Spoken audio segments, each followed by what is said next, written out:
things. I almost feel Kid Called Beast would make a good stuffed animal as well. Oh yeah, totally. I don't know. I feel like there's a good chance that that could happen. Like I was in a couple Twitter spaces about pudgy penguins, and yeah, there's some recognizable names on Beast sitting there listening. So I'm like, maybe, but maybe they'll go with Target, not Walmart. Yeah, I thought I was like listening to them and stuff, but like what I was getting out of it is like they were trying to make toys, not like stuffed animals or whatever. So I don't know. Yeah, I don't know, but I know that it's cool because Beast, like they're really protective of the content, which is really cool. Like they do not want any adult content because it's a kid. It's a kid called Beast, not a teenager or adult. So it's interesting because I think like in Web3 and all of us degens, like I don't know, at least for me, I'm like, you know, weed smoking, bull riding, NFTs, it kind of all goes together, and then all of a sudden you have like a kid called Beast that is really appropriate. And it's like, what do I do? What's appropriate content? I don't know. Just hold my donut. But I think it's good. I think it's cool. It's like it's cool that they have a direction and that they have their the story behind it that it's a kid. And yeah, it's probably good that NFTs are not all just like bad.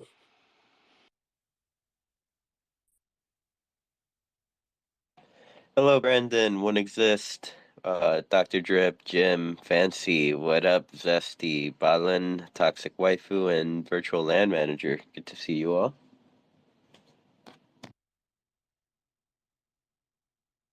I have just made it to Kness's parcel on Decentraland.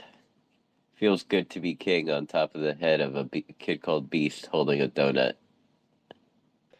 Yeah, the donut's pretty squishy to sit into. No, no, I have claimed my throne on the top of the head. Well, I'm gonna refresh because I didn't see the screen. There it is. And Katie's been here. There I it is. I did some graffitiing, and so yeah, look around, find. Yeah, you've been I vandalizing. have, I have, I have, and look at that basketball hoop over there. Wouldn't it be cool if somebody made an emote that threw a basketball and like could bounce off the backboard into the hoop, through the hoop, down, bounce, bounce, pick it up, and throw it again?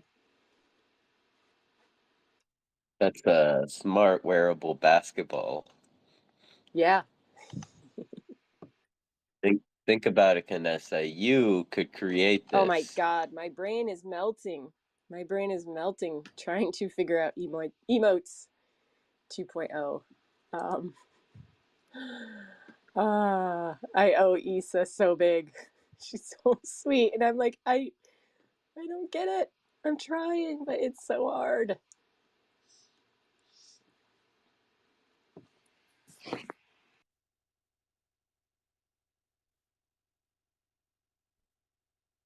Oh, I forgot. I should or I could pin my stream up at the top here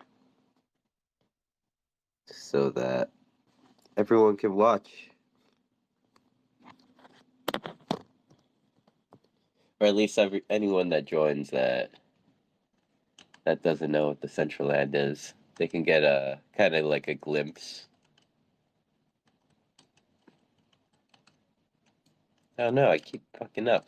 Last night I got to meet Buffalo and stay up way too late with him. That is awesome. I am so jealous. Oh, that's so cool. As he should be, as he should be. Yes, thank you. I want to know. I want to know, but then I don't want you to tell me. But like, I want to know if he wore the buffalo mask the whole time. But then it's like that's sensitive information, sensitive intel, and you probably shouldn't tell me. But Sorry, I signed an I NDA, know. so Damn it. as soon as I met him, he's like, "Do you want to look under the mask?" Well, here, sign that. No, I'm kidding. You should just spread rumors about Buffalo. Like, yep, yep, it's all like he had his entourage and everything. And Yeah, the guys from France, they're a fun bunch of guys. Like, very cool guys, very very fun to be around. Uh, I was even trying to learn some French off of them and stuff. Listening to them speak. oh man, that is so awesome. I think I've said before, one of my favorite things is listening to Buffalo like get passionate and then start swearing in his French. Uh, oh, I should turn that like now that we can do emotes sound. I should do that. Just record and then I can just like play back anytime I want. Oh, Oh my so God. weird. So weird. Well, like, Yeah, oh, I oh, was go gonna ahead. say Jim made it to the parcel, so now we may begin. We always have to wait for Jim. Yeah, now we may begin the activities. Okay, what were you gonna say? um, oh yeah, that I also got to meet Gucci Toe, and that was fun. That's Yeah, I didn't know he lived so close to me. He's like a 30-minute drive away. wow. It's weird. There's like a cluster of you guys down there in Florida. Like, what is it? What the like? Why are there so many down there, and why is there like two up in the Northwest? Like, literally, all, probably the closest person is like Southern California, other than there's like two people. But like, why? Why Florida? Why are they all centered? What can I say? We Floridians like freedom, so I don't know. Anything that makes us escape from anything in real life due to the world, it's like we're there. No, I don't know. I don't know what it might be. But yeah, Southwest Florida seems like British Columbia, Canada is a hot spot for like Web3 people. Of course, freaking we have LA or like California, like just like down the whole aisle of just a big city, San Diego, LA, San Francisco, stuff like that. Like, but mostly LA, I think. Is it LA? Is that where you met Rustan? Yeah, No, you met him in Disney. I met him in Anaheim. He drove up because I was at Disneyland, and then so he rode up on his motorcycle. But then they were mad. They were like, they did not like Rustan. Like Disney security, they were not going to let this guy on the property. What? He could probably paint for them Oh one my day. gosh. Rustan Disney painting. This that is I'm just going to paint that A mental Di- image. Disney princess. Yes. A Disney princess. Yes. Oh Yes. my gosh. It'll be a new one that's never been done Yeah. before, and she's Yeah. naked under. I think it was his helmet. It No. was his motorcycle helmet that they're like, nope, nope, you're not bringing that on this property. So then I was like, okay, I could like take it up to my room, like, uh, and then we just stayed, and like we just had the helmet. It was just like the helmet was a big deal, and it was funny. It is funny meeting people in real life because it's like they're just like, well, this is real life too, but like they're just like that, but like fleshy and human. Yeah, it's really funny how like the connection, the friendship, the kind of like translates through like the digital setting to real life. Yeah, and like one thing Buffalo yesterday was just like, saying he's like I can't believe it. Like, we're here, we're chilling, we're sharing. Um, like he never would have thought like from France meeting someone in a digital space such as the Decentraland, and then traveling to America and meeting as many of us as he possibly can. Yeah, sorry, I had to yell at Jim. Jim, get away from my donut. Damn it. Look at him over there. He's eating my donut.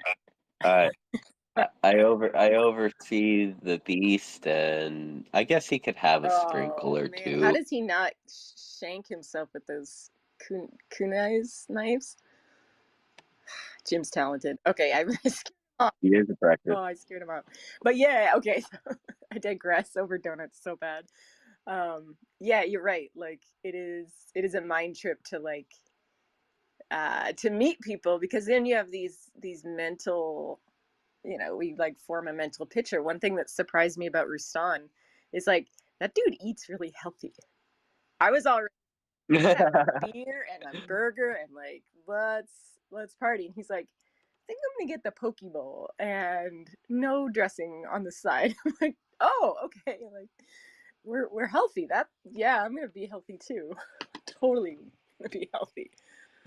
Uh, Oh man, that was not the case last night. Friggin' Gucci and I took Buffalo and the crew out to this place called Buffalo Chips in my, or well, not my city. That's Bonita Springs, so Gucci City.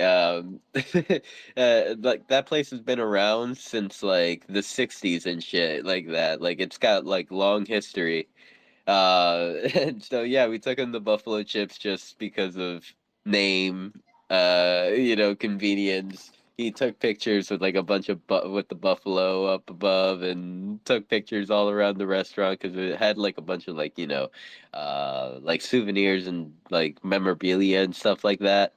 It like really highlights Sammy Watkins, since Sammy Watkins was like, I believe he graduated from Fort Myers High School down here in Florida, and he was like a Buffalo Bill, and that restaurant Buffalo Chips is like kind of a, like, I guess, an official hangout spot for the Buffalo Bills or some shit.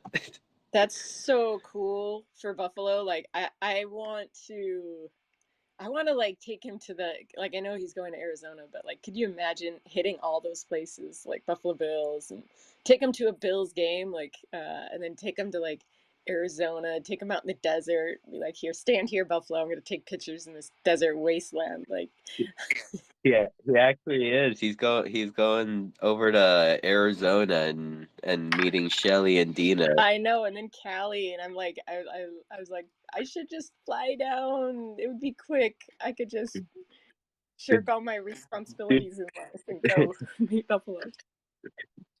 Dude, those guys are wild, I'm telling you. They're like I swear to God, this is what I heard. Okay, so when I go to Arizona, it's gonna kind of be weird. So I have to go fly up to Detroit, get a car, drive down to to Phoenix, then from there drive over to LA, and we got to do this all in a matter of like 3 days or something like that. Wait, what? Why? Do they not have flights I from don't Miami to Tucson or Phoenix or wherever? I don't I have no idea what the game plan there was, but I'm guessing maybe they want to hit some like, some hit up some other cities to check out, or maybe even meet some connections to kind of like, DJs and stuff to bring into Decentraland. I know that he was like kind of, sharing a little bit about that with me. That's so cool. I just want it on like a GoPro, puts a GoPro on the dash. Like I want to record the entire trip and then like turn it into a little documentary of like Buffalo comes to the US and just I guess I just want to be paparazzi to Buffalo and just follow him around, take pictures and video and then like make a video, make like a I don't know. I think there might be a video. Yeah, they were taking pictures, a lot of pictures and a lot of videos. That is so cool. He needs to rent a bus and then buy like the what is it, the wrap or something, and then just, you know, well, we always talk about that, like the Decentraland party bus. It'd be so awesome someday. Good morning, One Existence. See, your hand is up. How are you? Morning. I'm doing okay, doing okay. Haven't gotten my coffee yet, so there's that. But since you guys are on the Buffalo trip, um, I just thought I'd mention also that yeah, they're in Orlando. It looks like tomorrow, and Phoenix on the 10th.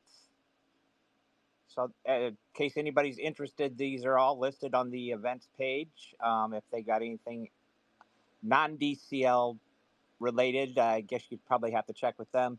And then it looks like the one I'm most excited about, of course, is their final stretch in Long Beach, performing with Stony on the 14th, next Saturday. Are you going to be at that existence? I have every intentions to be there. Yes. That's so awesome. So, and as far as I know, Rustan, of course, and Stony because he's performing as well. So I assume Sultry will be there. Um, hoping hoping to see get a chance to meet a lot of folks that are out here in this area. I know Lastrom is, but I can't think of who else at the moment. There's a lot of people in SoCal. I don't know. I mean, to me, because it's like 3 states away, it seems like, well, they're so close. Like LA is close to San Diego, but maybe like if you're there, you're like, no, no, like that's like 8 hours in LA freeway traffic. So maybe it's not so close, but it'd be. Oh yeah, and Dr. Drip, who's right next to me on my stage. I forgot about that. And Brandon did say he was taking. He did say he was gonna make sure he took that off to come up from San Diego. So there you go. Okay, the FOMO is setting in. As it should, as it should.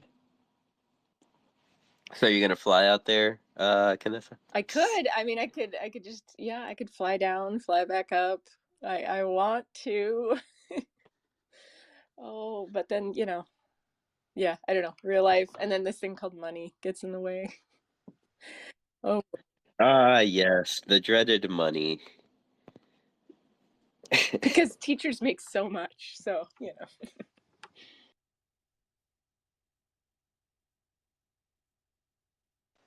Well, I hope you find a way and are able to make it.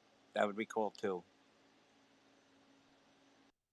yeah, that would be. And I think like, oh, yeah, people have been talking about the ambassador program, and that's definitely one that I think last time I looked, not a lot of people, or it just, not a ton of people have signed up for that. But if people are interested in, hosting one of those events in their area, you should definitely like fill that information out because we need more people, more events.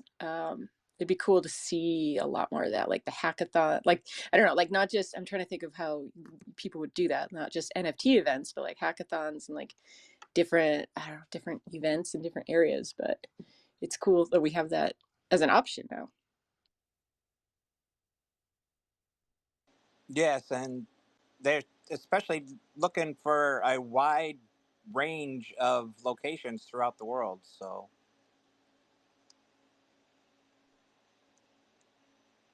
Yeah, definitely want to see like more like our friends from across the globe like kind of sign up for something like that and start hosting events in their portion of the world, like Europe, Asia, yeah, all around wherever people are.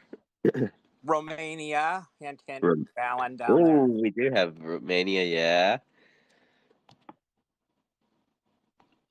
But yeah, it's definitely an opportunity to get some eyes out, and it's definitely something that a lot of people have like spoken about like in great length. So it's like, hey, we have it now. Yeah, Lastrom applied for out in my area, so I'm not going to compete. I mean, at that point, wouldn't you apply for help to help or assist, or it doesn't work that way? I I don't know if the ambassadors get assistance yet or not, other than the manager or whoever who's running the whole thing. I think the way that I read it, you could, it would be like groups of people because events. I know that CK when they coordinated a little bit last year for like Metaverse Miami. I think it was CK and Oddjob. Like those kind of things take a lot of people to coordinate. A lot, like those are pretty big events, and so I would imagine, anybody that's interested, the worst thing that they can do is tell you no, whether it's the one in California or Romania or anywhere. Just reach out, and maybe it doesn't work out, but maybe there's some other kind of connection that, and like that area. I mean, LA is such a big area. Like one conference or one event for for the entire Southern California region, that I think you could find multiple ways to market it, because it's not just NFT conferences, it's tech conferences, it's VR. Like, I mean, there's so many different angles that people could find Decentraland through. I mean, it could be Blender artists that have never even heard of Web3, but hey, it's Blender based, and it might be something they're interested in. So yeah, hopefully everybody that has an interest reaches out.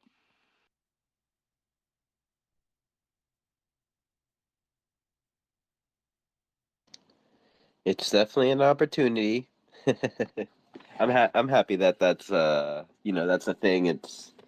It's moving along. It's chugging along. Can't wait to see the events that are organized. What attention that might bring. What kind of impact that might do. And if the first iteration doesn't have an impact, how can we improve like the second example concept of a ambassadors program.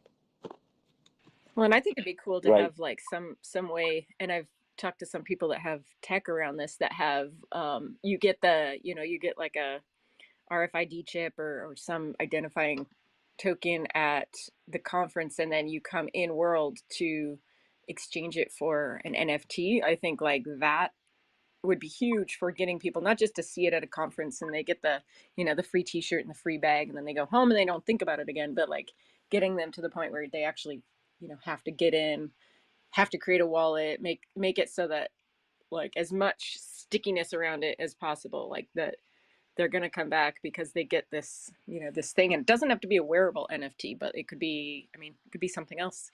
It could be like a specific, like a POAP based on Decentraland, that it's the only way to get it was to be at that live concert, or not live concert, oh maybe, but live conference. That's what I meant.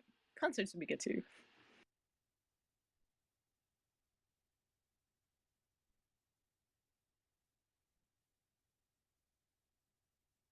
Oh man, I'm seeing Buffalo. Oh no, that's Gucci that posted it an hour ago. I was gonna say I know Buffalo went to sleep at the same time, or not the same time I did, but like pretty late, Pretty late or pretty early? pretty early. Yes, early, early.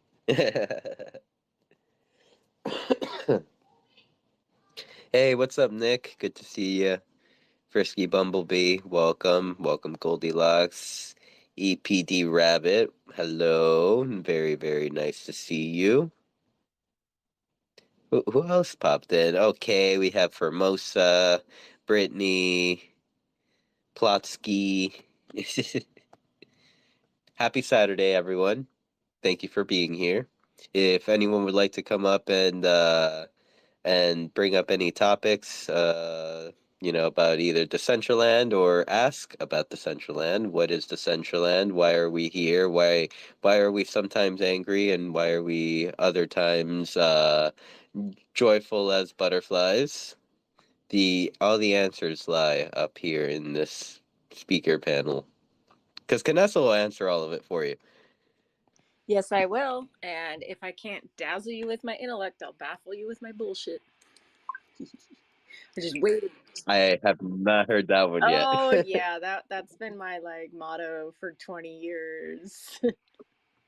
Back when I worked at a boating store, well, because nobody thinks that a young female knows anything about boating, and so on the back of my name tag, I had like a BA and BS. But anyway, I digress. Yes, I can answer any questions. It may be truthful, it may be made up. So answer all the questions. So yeah, make sure to like, retweet, get your friends in here. I mean, as we're chugging along, we'll probably run for another hour unless, like, we get some friends in here really fired up to talk about some topics, all the Decentraland's topics. So, Canessa, as far as like emotes 2.0 goes, like what's the biggest, well, obviously there's a big difference on like putting it together because like I'm sure you have to like mix code and like modeling with it and stuff like that. Before it was like, just tweaking the keyframes. But like what do you see being the biggest challenge? That you actually have to know Blender. Like, you actually, yeah, there's a lot to it. Like the way that I've made all my emotes already. I've followed Issa's tutorial pretty much verbatim. It's like it's pretty laid out, or at least in my brain right now, it's very linear. Like her original emote tutorial, there were a couple parts in there that I had to like reach out and say, "Hey, this didn't work," and then she showed me what to do. And so now there's a whole lot more to it. And, so I made one this week and I animated it, but I animated it the traditional way that actually KJ helped me do. And that's not how you do it. You can't. I was like, maybe, like, I kind of knew it wasn't going to work in my mind, but I'm like, maybe it's fine. We'll just try it. And like, I'll try to import it and maybe like Blender and Decentraland won't realize that I just don't know how to do it. It didn't work. So you actually have to, rig. You have to rig with armature, and yeah, there's a lot more layers of complexity because then instead of importing or exporting like one 300 frame animation, you're exporting two different animation frames at the same time, and so that, yeah, there's a lot to it. Once I figure it out, I'm like so excited. I have so many ideas, but holy crap, my brain last night I just had to rage quit and just go and like, all right, I can't do the animation part, so I'm just gonna work on more emotes. And so yeah, it's definitely a step up, like from making regular emotes. It's like now I really have to swim. Not like I had swim like the arm. What are they? The swim wings. I was wearing those all along. It's like somebody just popped them, and now I actually have to know about like not keyframes, but there's just so much more to Blender uh, that I need to know. You know.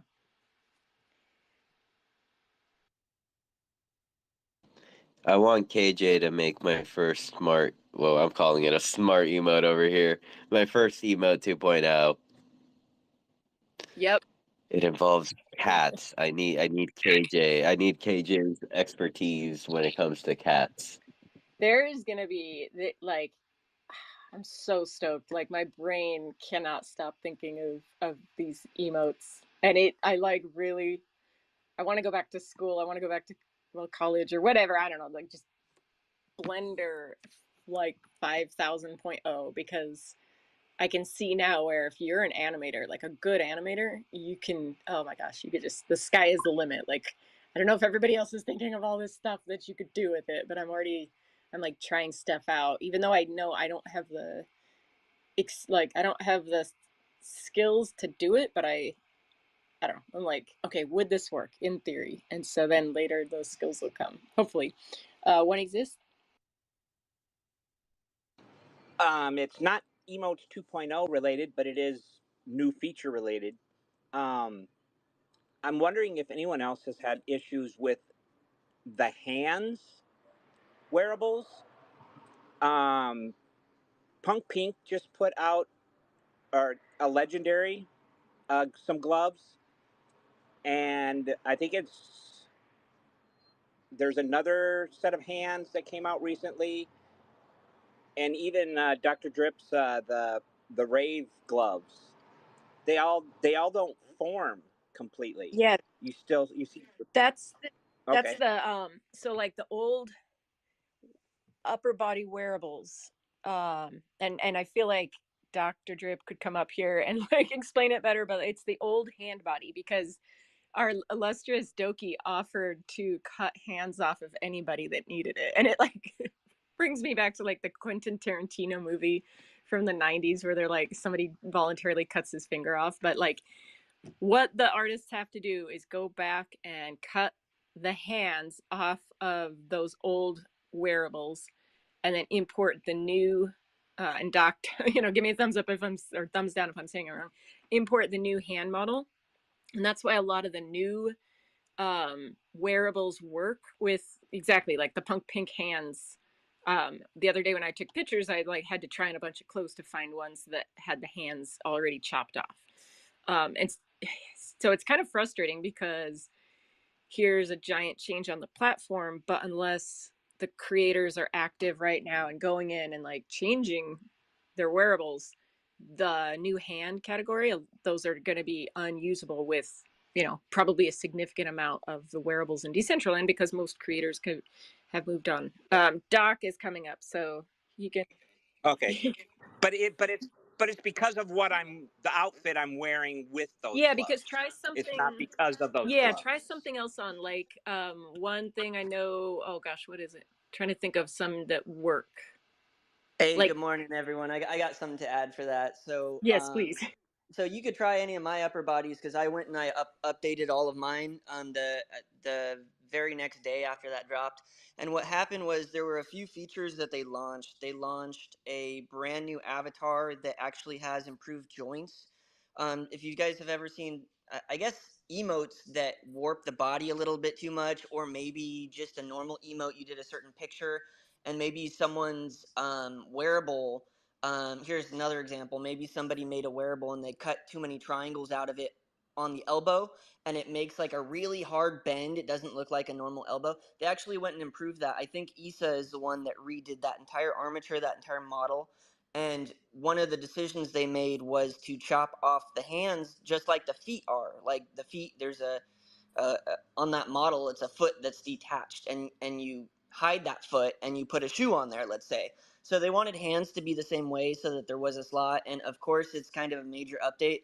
And yes, it does require that every single upper body in the platform needs to go back and chop off their hands and re-upload it without the hands. That's all. They don't need to redo it to the old, or to the new armature rather, although that would help have better joints.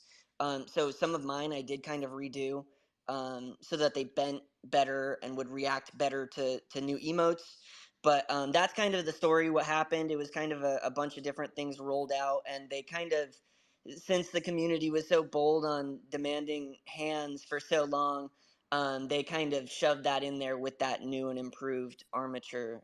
Yeah, so a lot of stuff landed at once, and it's been pretty good so far. But yeah, those updated ones, they got to go back. Otherwise, what it is it's showing the default hands underneath.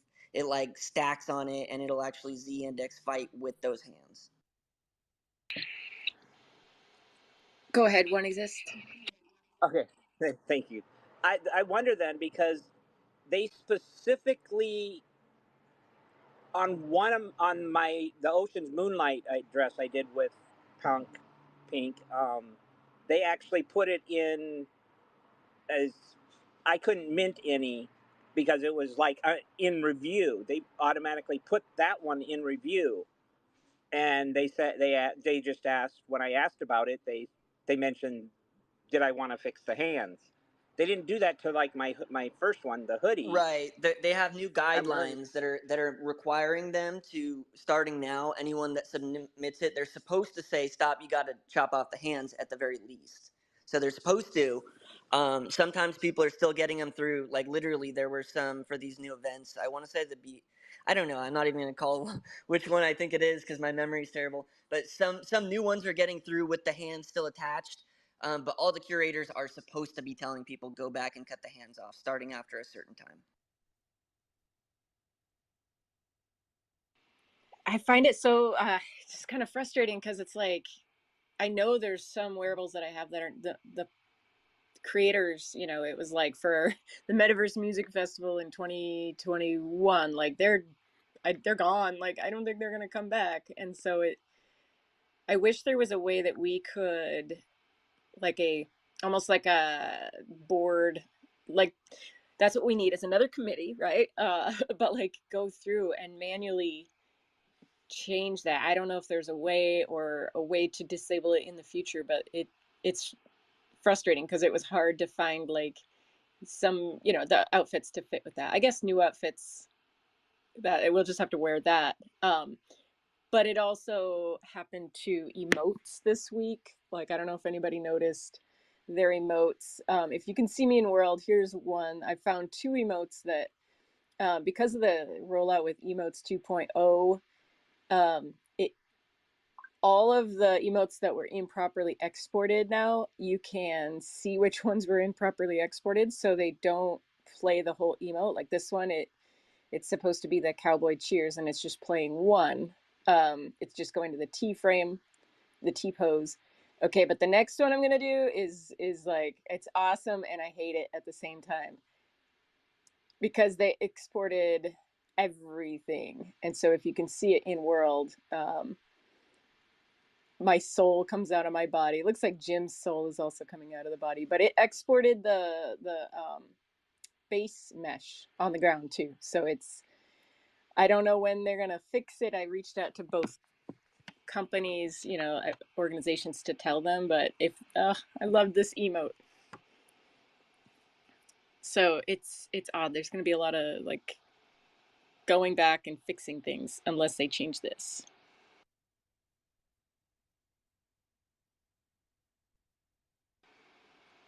Cat 5, you got your hand up? What is up?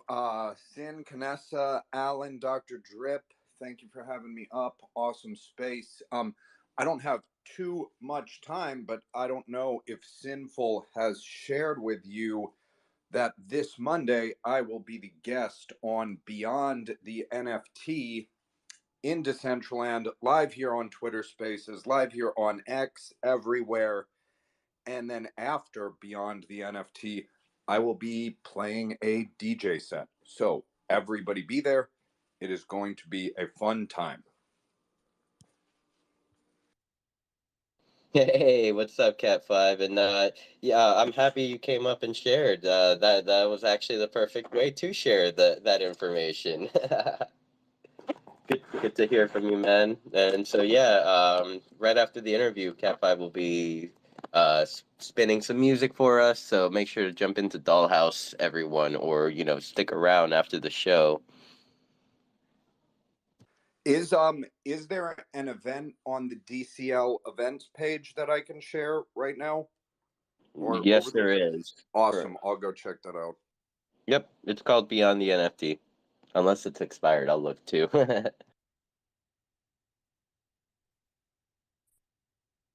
No, but I just wanted to come up, say hi, support you guys a little bit, and I've got some stuff to do. Have a great Saturday, and I really can't wait to see you all on Monday at Beyond the NFT. I'm gonna jump down to listener for a little bit, but you guys rock. Thank you, Cat 5. Good hearing from you. And check out his NFT collection. He's the CEO, I guess, of the Nihilings. Just FYI.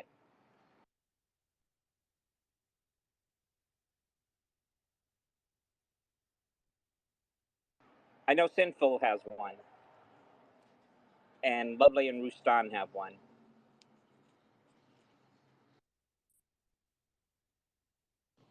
Yes, I do. I picked one up so that I made Diamond Hands the shit out of it.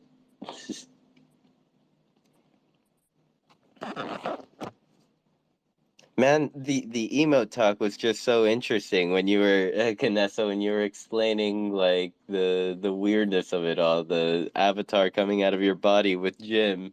I thought that was like actually an emote or something like that. Like Oh, I wish. No, yeah, so it's a I guess a lot of people have had this problem, and some people that make a lot of emotes, they've gone back and like fixed the mesh. So it all comes down to exporting it. So if you export multiple layers, or like when you're exporting an emote, I guess I should, yeah. When you create an emote, you can see that avatar, see the body. and you make the body move, do all the movement, but then when it's time to export it, you don't take the body out. You have to like, so it's really weird because you hide everything and all you see are circles, and that's the only thing that you export. So it just means that like somebody left that as visible. Um, and so it's an easy fix. They just have to export it again. But I think a lot of people, you know, if they made emotes, probably a lot of like the bigger festivals, if you made emotes for that, and then you've kind of moved on from Decentraland, and then you're probably not going to come back and fix the emote. So my my fear is that now like those cool emotes, a lot of them are just broke and they're going to stay broken. And I wish it kind of like brings up the point of like how do we get in touch with people in Decentraland? So really Twitter is the biggest way if you can find the brand and if they have a Twitter page. But there's a lot of, you know, wearable creators that don't have a Twitter, and yeah, I don't know. Like it would be cool when you submit emotes or wearables, you have to leave a email address so that Foundation can get in touch with you. And I guess that would be a question: is that if there's all of these assets, NFTs that we've paid money for, emotes and wearables that, you know, the wearables don't show the hands because of this change, the emotes might be broken.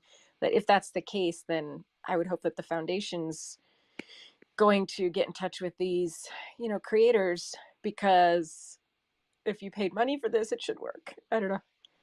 That's just me. Wow, I'm over here just sitting thinking of ways to exploit that, like a like emo, like soul coming out of my body emo, and it's like, you know, your avatar like maybe falls back and dies, but the white version stays up and Oh yeah, I mean it's an awesome emote. Like actually, if the floor wasn't here, it's pretty cool. It freaks me out because like the first time it happened, I was like, "Oh shit! Like what? Like who just came out of my body?" And then like I'll forget about it. I'll go onto a different page, and then I scroll back over, and then like it scares me all over again.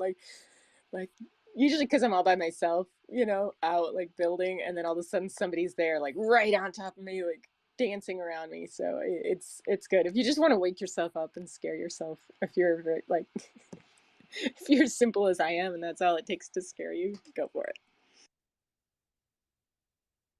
it.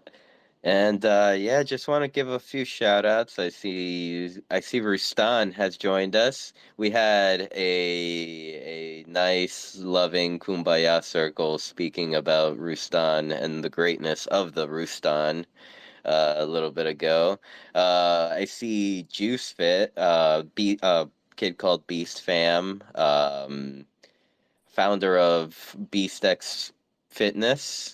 So if you ever need any tips on juicing your vegetables or any juicing needs, I think our friend JuiceFit could help you out here. And yeah, this space was brought to you by Canessa. I'm just gonna throw Canessa out under the bus here. Check out Canessa's emotes and also be jealous of her wearable closet. They'll be up to date.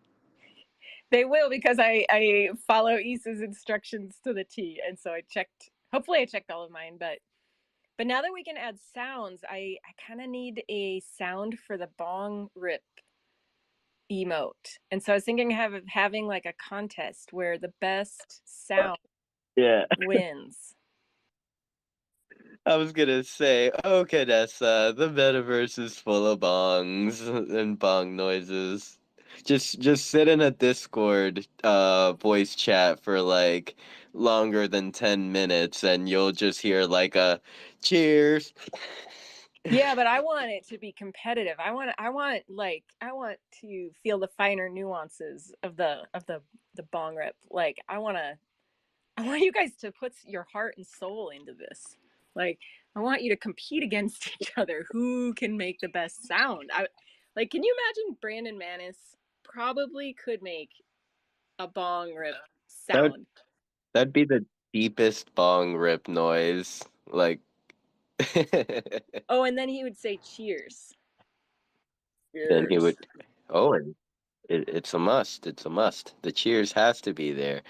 You and It'd be like a deep bong rip noise. and uh, so you what are you judging on? Like the consistency of the bubbles, or like how bad they die after? you mean put your heart, soul, and lungs into it.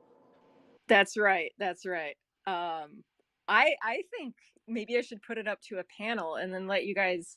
It could be like, there could be the judges. You could be soon. You could be like the Simon Cowell of the bong rip. You could be like, well, That bong rip was shit. yeah, like I kind of think your You, flame flickered a little bit towards the end, and you may have packed it a little bit too tight because I could feel the air bubbles, condensing as they, collaborated against the teletrometer of the glass, and I don't know. I so remember I remember that's vape shops used to have like cloud contests where they used to like blow clouds and like it was like a whole contest. This is like the ASMR version for like stoners. Yeah, yeah, totally. That's what we need. Yeah, there's like a lot that goes into it too, like the hardware, obviously. Like bigger bongs are gonna have like different bubbly sounds, and then you've got lung capacity and different skill sets of the user. So yeah, I mean, this could be a hot contest. I like I it. love it because if it was me, you would not be impressed, and then you would hear me coughing and oh, maybe I should make a unique emo of like and call it like the lightweight, and then, and then I can just like. I have a proposition. The LA event, the Stony event. There should be bong ripping contests Oh there. yes, can somebody bring a microphone to that? I think that's the wrong coffee shop for it. I think we might have to go to Amsterdam for that one. The wrong coffee shop. Oh no, I'm dead. Well, what's legal there, right? Maybe we could get with like a dispensary. Yeah, quick venue change. After party. See, now they have to come to Washington. This is just, it seals the deal. Forget Detroit. Seattle's so much more cultured.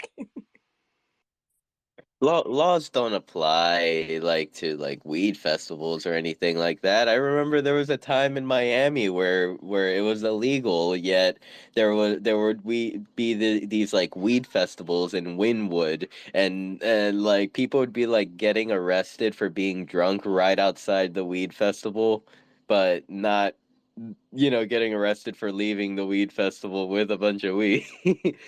So Oh man, I'm okay. I think I have to do this. It's got to be. I think we have to do it because I don't know how to put sounds to emotes yet. But by the time that we decide a winner, I probably will be able to know how to do it by then. Maybe. But it's funny because like when I made the emote, I heard it in my head.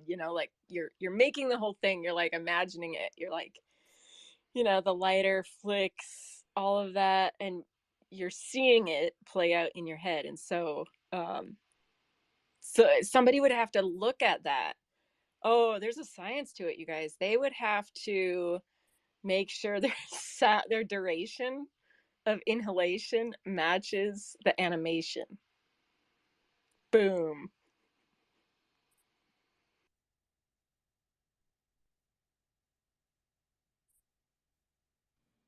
That's $1 million verse right there. Okay. I wish I could clap. No, wait, what did I just say? I don't Dura- know, but that was yeah, slick. duration of the inhalation must match the animation. Yes, yes.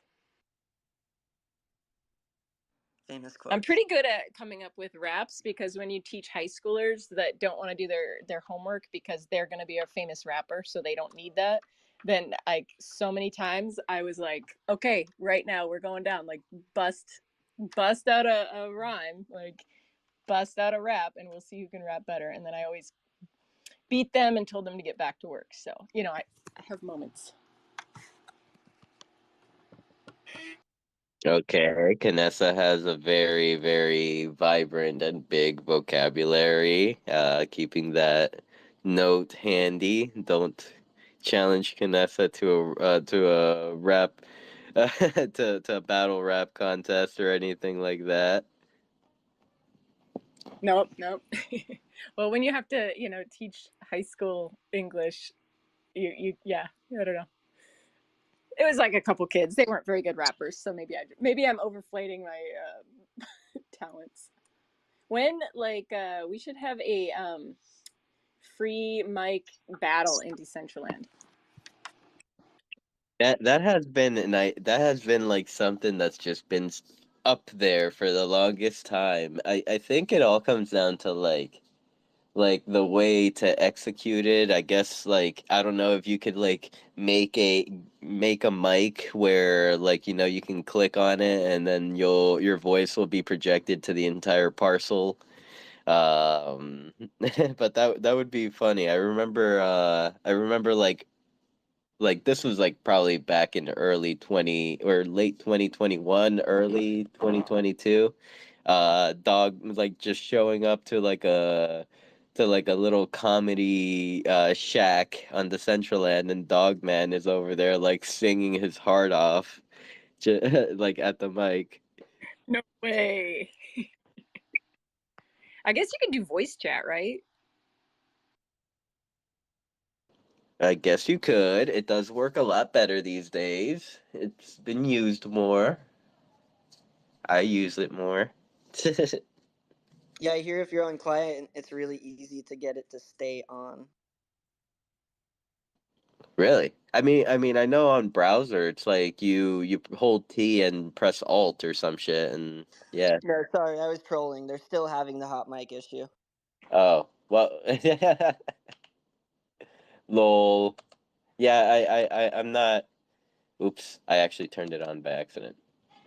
I'm not knowledgeable on the clients because I still use the browsers because I'm prehistoric and a dinosaur. Yeah, same. It was the issue of like connecting to it, right? Like I had to go and get a ledger just to like nuke it and put my old wallet on it just to like use the client. But the reason I don't is because of the hot mic issue. I see. Huh. You had to okay, so that's how you were doing it. My method like for me it was just very unsettling to have my MetaMask on my phone. Exactly. Yeah, that was a deal breaker for me because I was going to IRL events. So for me, it was just a matter of taking that MetaMask and importing it onto a ledger, which essentially is destroying. It's defeating the purpose of the ledger. But if it's just $60 to get into using the client, I mean, I've spent $60 on expansions for games that weren't worth it. So I think it is worth it to be able to use the client. But I'm just waiting until they get that hot mic right because that stuff freaks me out. Yeah, yeah, most definitely. There, in a way, it could be like seen as like breach of privacy. Yeah, you never know when that mic is on, and you're just like having a conversation with someone right next to you. So, I mean, I totally understand, and I mean, like I'm sure there have been multiple reports to the Decentraland Foundation on this matter. Oh yeah, we're putting it in that help channel all the time. I know CJ personally is always in there, and he's tagging me every time he goes in there because I've kind of shaken my fist a couple times. We actually got them to pull the voice chat feature entirely from Decentraland, and they kept it out for a little bit, but then they brought it back in, and the issue's still there. I really wish they would fix it. They don't like to talk about it, but yeah, they need to fix that. I don't know. That's the best way to fix an issue, Dr. Drip. Just don't talk about it. Out of sight, out of mind, sweep it under the rug. Until, it, until everyone gets laid off. Yeah, yeah, works every time, right? No. it works every time, like a charm. I hope they're listening.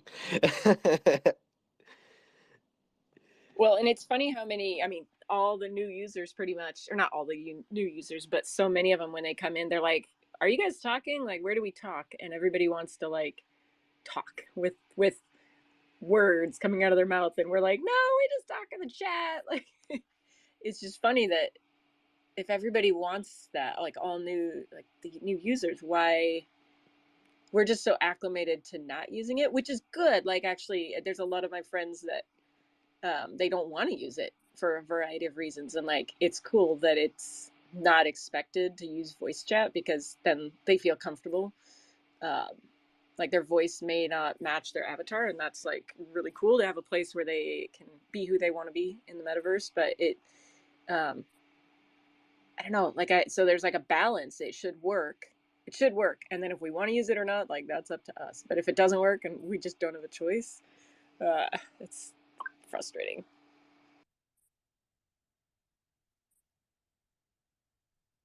It's pretty interesting that we've all kind of like elected not to use it, but then when we hop on Discord, like it's no problem, we'll share our voice. I don't really understand the psychology or if that's just like trends or I don't know. Does anyone know?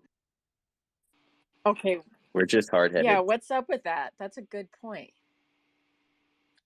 I mean, I feel if Decentraland would have already given us like private voice chats, or voice channels for people to use, I feel like people would use them.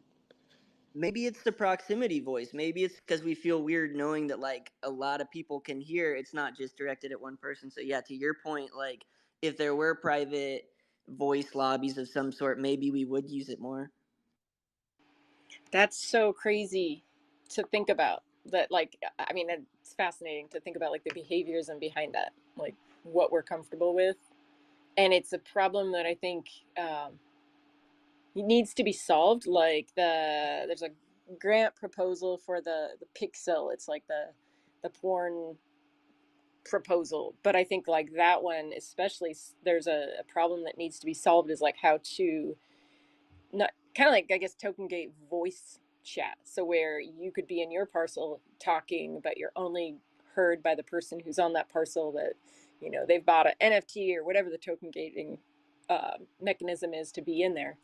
And I think there's a huge need for that. So like, I don't know, the voice chat's an interesting one.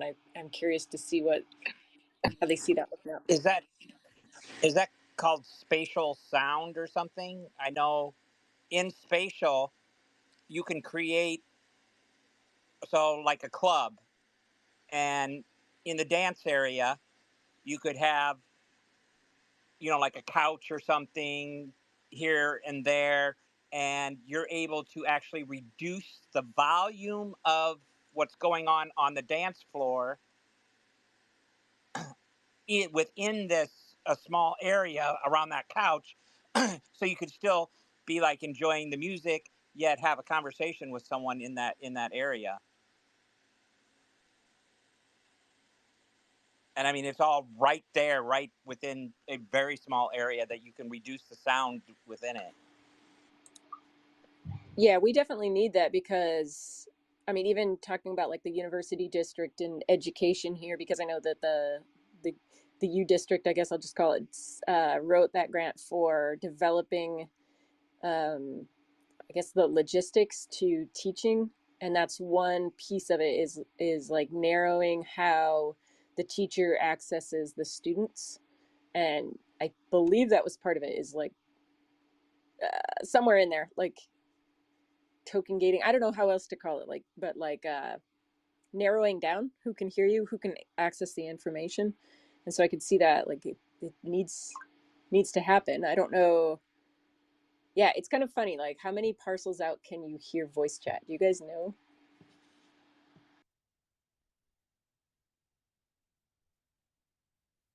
I've Mm, I, I've only experimented at Wondermine, and I think that if you're standing on the exact opposite side, I think that's about the distance, right? It's not too far. Oh, that's right. I tried it there yeah. because there was a parcel for sale, like 5 parcels away from Wondermine, but it couldn't reach that far. Sorry. Sam, go ahead.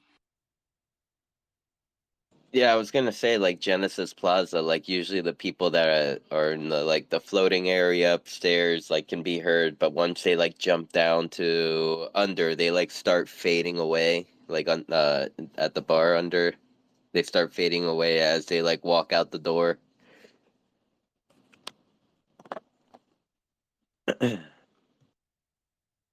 Yeah, it's got to be substantial enough. I remember during Fashion Week, there was one exciting instance I had where I heard some people having a conversation and they were talking and I don't know to what point they wanted to expose this information to everyone, but they shared that they were a reporter. So I was like, ooh, reporters, Fashion Week. So I, ran after them to go find where they were, and they were just checking it out. They were just coming in to check it out. I think they're getting ready to go to a party. But I got to show off my wearables, and they're like, "Oh, someone's here! Wow, look at all this stuff!" And they were talking. They didn't know I could hear, and they didn't know I could hear from before. Like I was out on the street, and I first heard them sharing that. They said, "Oh, this is whatever his name is." One of their colleagues. They said, "Oh, here's what's his name. He's also a reporter for Medium." And they shared like what platform they were from, and I got just all the scoop. And I was hanging out with them, and then I taught them how to teleport, and then I left them. But like, I don't think they knew that people could just hear their conversation. They didn't share any super personal information, but they shared enough for me to know that they were reporters for Medium. But We yeah, we could proximity. have so much fun with that. We could be so sorry. We could just yeah, you could have fun with that. Must remember to use our powers for good, not evil.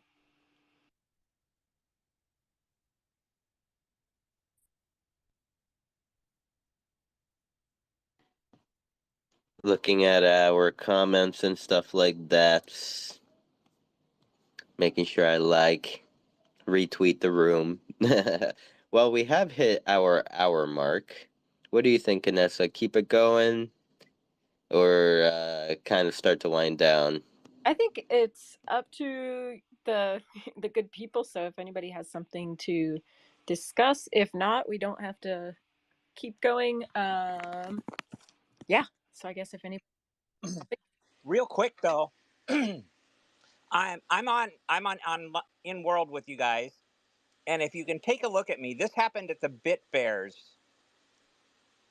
last week to me, and I don't know if you guys can see it too, but my waist all of a sudden explodes outward. So if I'm explaining it, That, that's odd. you can you where see it where too? are you? Right, kind of near the entrance, not far from the whatever that big thing in the chair is. Whoa. You do Yeah. see So it. did that happen when Emotes 2.0 came out? It has happened since 2.0. Yeah. So Yes. that we were. My guess is that that is one of the emote. We'll just call it fluctuations. Um. Oh wow. Okay, now when you're big, I really wow. Okay, you that looks like a cool dress, except it looks like you're wearing a diaper. I No. know, right? Right? Wow. Wow. Things that make you go, hmm. Um. Uh huh. Yeah, I don't know. I got nothing. I would just like I would encourage everybody like if you could check your emotes and then if you find things like that, like I don't know, maybe post in CBD or let us know or let the creators know. Maybe they can fix them. I don't know about that one because it would be it's almost like it's something in the wearable. But that's Well, your wearable, when right? I first, that's my wearable, and Go Guys jeans. Um, when I first got here, I was not. Did not look like that. It was after I went into my backpack to find it. I was looking for my emote that I wanted to test out, since you said that about them. And when I came exited out, I looked like that. I hadn't done an emote yet. All I did was add an emote. So really All right, weird. we're gonna do some quantitative testing here. What emote did you didn't do a specific emote? I did not do one. I added my emote to my list is all. Okay, and which emote? Mine is the Tootsie Tootsie Roll. Roll. Okay. Let's see.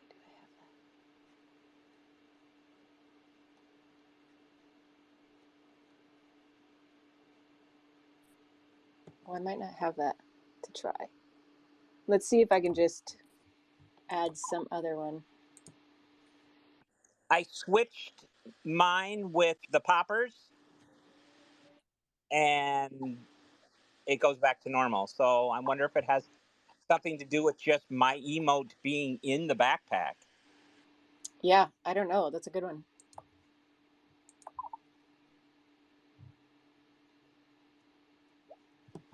I don't know. Trying to recreate it here, but nothing's happening. So yeah, if you guys want to. Yeah, and I switched it back, and no, it didn't do it again. Have you reported this to the Decentraland overlords? Not as of yet. Um, I just played on the fact that I all of a sudden looked fat at the Bit Bears and took a few pictures. um, but since this is now the second time it's happened, if I can figure out how or why, I certainly will. It's no longer funny. Exactly. First time, yeah, this is awesome. Okay, second time, okay, I'm starting to worry now. Is it my wearable? Is it is it my emo? What's going on? But I do notice. I guess I need to fix the hands on this wearable. What mint level is your Tootsie Roll? I'm having a hard time finding it. It's a legendary 100, Yeah, right?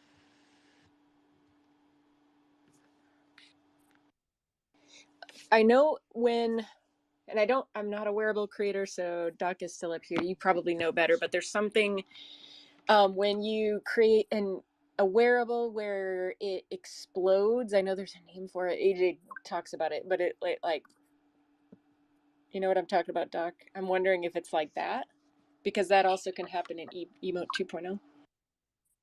Are you talking about like a vertex that's disconnected or something? Like May, I'm not sure what you mean by exploding. maybe.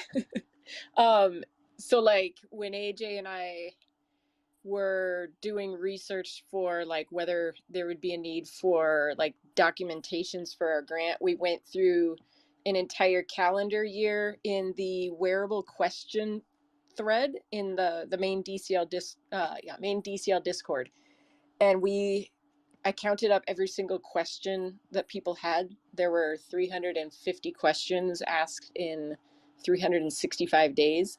And one of the most common ones was that wearables, they'd try them out in world and it looks like it explodes. It's some kind of. Oh, yeah, that's a weight painting issue. What's probably happening is it's very common when you either try to do auto weight painting or you try to transfer weight painting and you don't like actually check the rigging. What's happening is you probably have like a little bit, like a tiny percentage of weight on a bone where it shouldn't be, like a hand or something, when it should be fully weighted to the spine.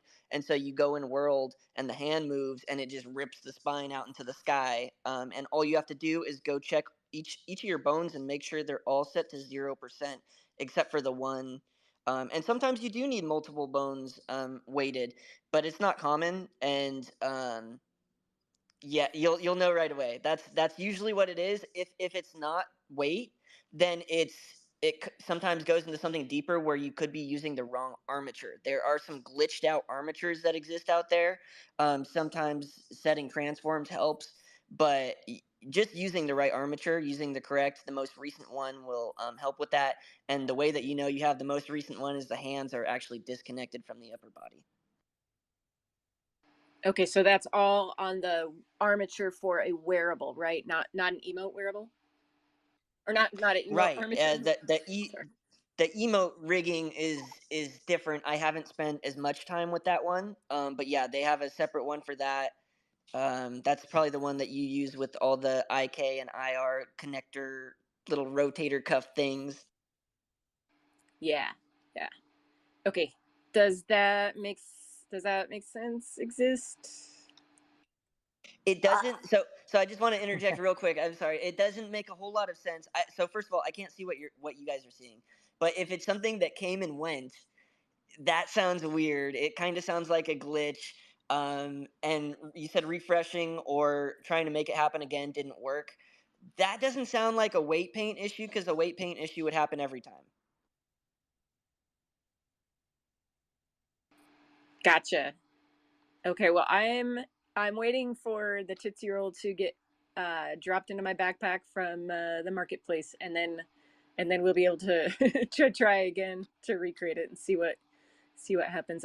I'm sure there's plenty of just little uh like glitches like this, like the ability to shrink, or when you match emotes together and it has like an unintended consequence. So most of them are like good and we can use it to do different things, but I guess this is one maybe that just is a little funky.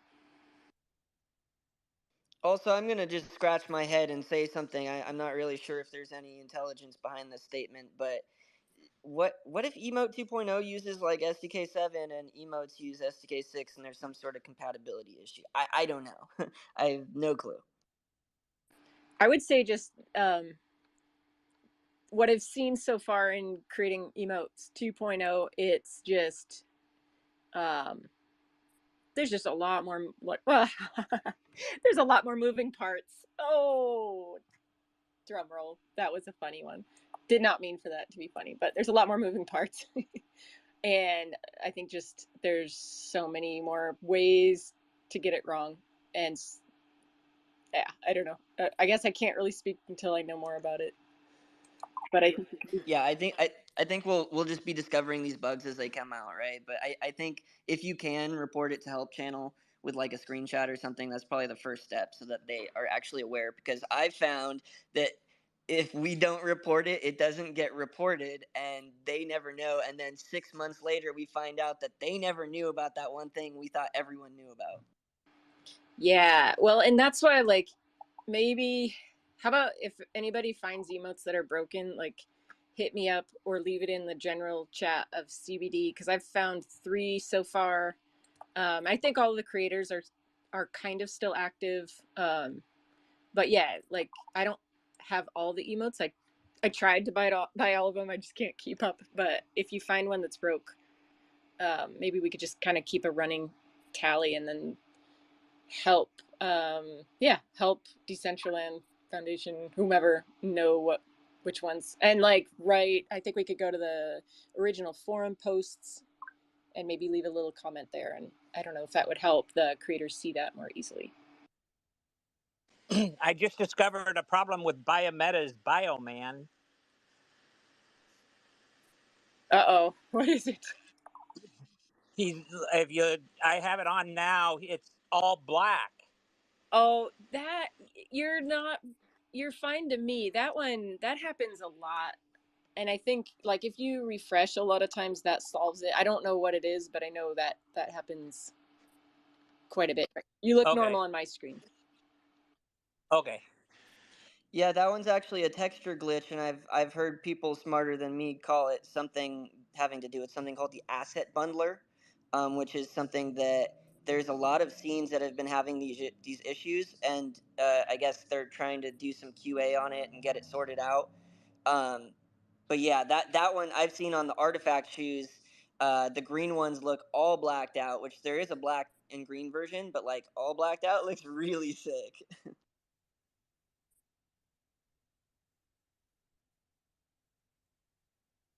Oh, real quick, I'm trying to get the Studio Sparkles sit emote coordinates. I see Julianne put in the comments that they need to go buy a sitting ability, and I know there's a free one at Studio Sparkles if anyone has those chords to drop in the comments of this space.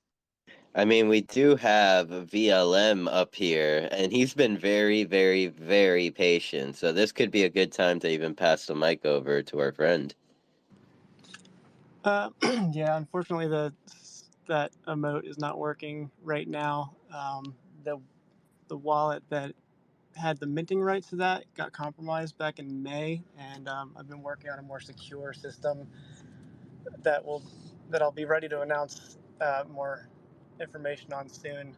But I did kind of want to come up to talk about some pretty heavy topics that are going to touch on like free speech, mental health, patterns of abuse, things like that. So before we go down that path, I just want to make sure everybody like got anything else that they wanted to say out of the way.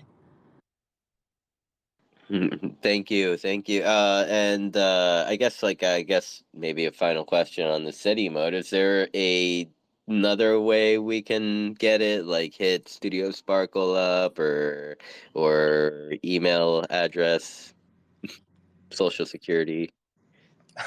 I think you can probably try to get in touch with Grimy, who is the owner of Studio Sparkles. But I'm not sure if he's been super active lately. So I'm not totally sure what the best way to go about that is. Well, then I've got an idea for the next big world event. We're going to need to give everyone a sit emote at some point because I think we're a little bit past that. We've got plenty of sits. We've even given out some free ones. I think Julianne's right. We need everyone to be able to sit. Well, and I can't get that. I can't access that emote because I have too many emotes, and like it classifies them by like rarity. So like my mythics are at the top, and then legendary, and then epic. And because that one is a higher mint number, like I can't get to it. It doesn't, like, my emotes don't scroll all the way down. I know I need to clean. I know I need to just send them away, but I'm like, no, I can't sit and campfire. Well, hold up. Don't shame yourself for being a collector. Are you saying that the scrolling mechanism is broken? No, it's not broke. It just it only gets me to like an epic, and then what's after epic? The green one. Yeah, they should put pagination on it then, so you could at least click Yeah. on to page 2, page 3, and see the rest of them. Like, what Yeah, gives? because I can only see 3 in in the, what is it, 10,000, 5,000, 5,000 or 10,000. But I can't get to like common. I can't access any of my common emotes or my uncommon. So I haven't been able to sit for months, not sit in campfire emote, and like I missed that one. So I started sending some away, but I haven't sent enough. I don't know how many I have. Too many. It's times like this that I realize I'm like, maybe I have a problem. Maybe I buy too much shit. But anyway, I'm sad I can't access that one. Oh wow, I just realized that it doesn't have the same filtering like mechanisms as the No, wearable it doesn't. section So you of the can't. backpack. Yeah, you can't get to a certain point. After a certain point, you just can't access those. I see, I see. Hmm. Okay, so I just came across a whole bunch that do not appear on your when you hit B. A whole bunch of emotes that are all just circles with a line through it. Um, like the beaver's backflip. Um, the other sitting one, mindful. Let's see, the diverge fashionista. Yeah, at that point, I think refreshing is going to do that because I know some of us had that Okay, issue last night at Vroomway. We were all doing the cat dance around the dance floor, and Tang said she couldn't get some of her emotes to work, but when she refreshed, they worked. So I think that's just a backpack loading issue. okay, cool. Well, and then there's also like the ho ho ho emote. That doesn't. I don't believe that shows up in regular emotes, but if you know the command to type it in, you can get to that. And then there's a bunch of like the snowball emotes, but that one doesn't work. So it's kind of interesting. I'm typing it in chat. Yeah, here. So like if you hit what is it, /emote, it brings up all the options that you could use that we used to be able to. So like snowball throw. But I it feel doesn't, like that one doesn't snowfall, work. the snowfall one still works, whichever one that is. Yeah, and that one's still in our backpack. But I think ho ho ho is not in our backpack, and the only way to access it is to actually write it in. So now they're going to hear this and take it away from us. Because if you're at /emote space ho ho ho, then you can do it. And I found a new one.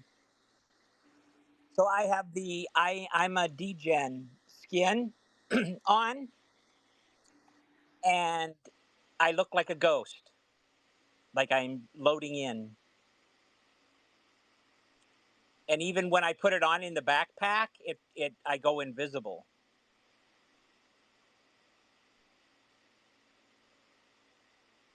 So I don't know if you guys can see me in there looking like I'm loading. I'm right by you, Canessa.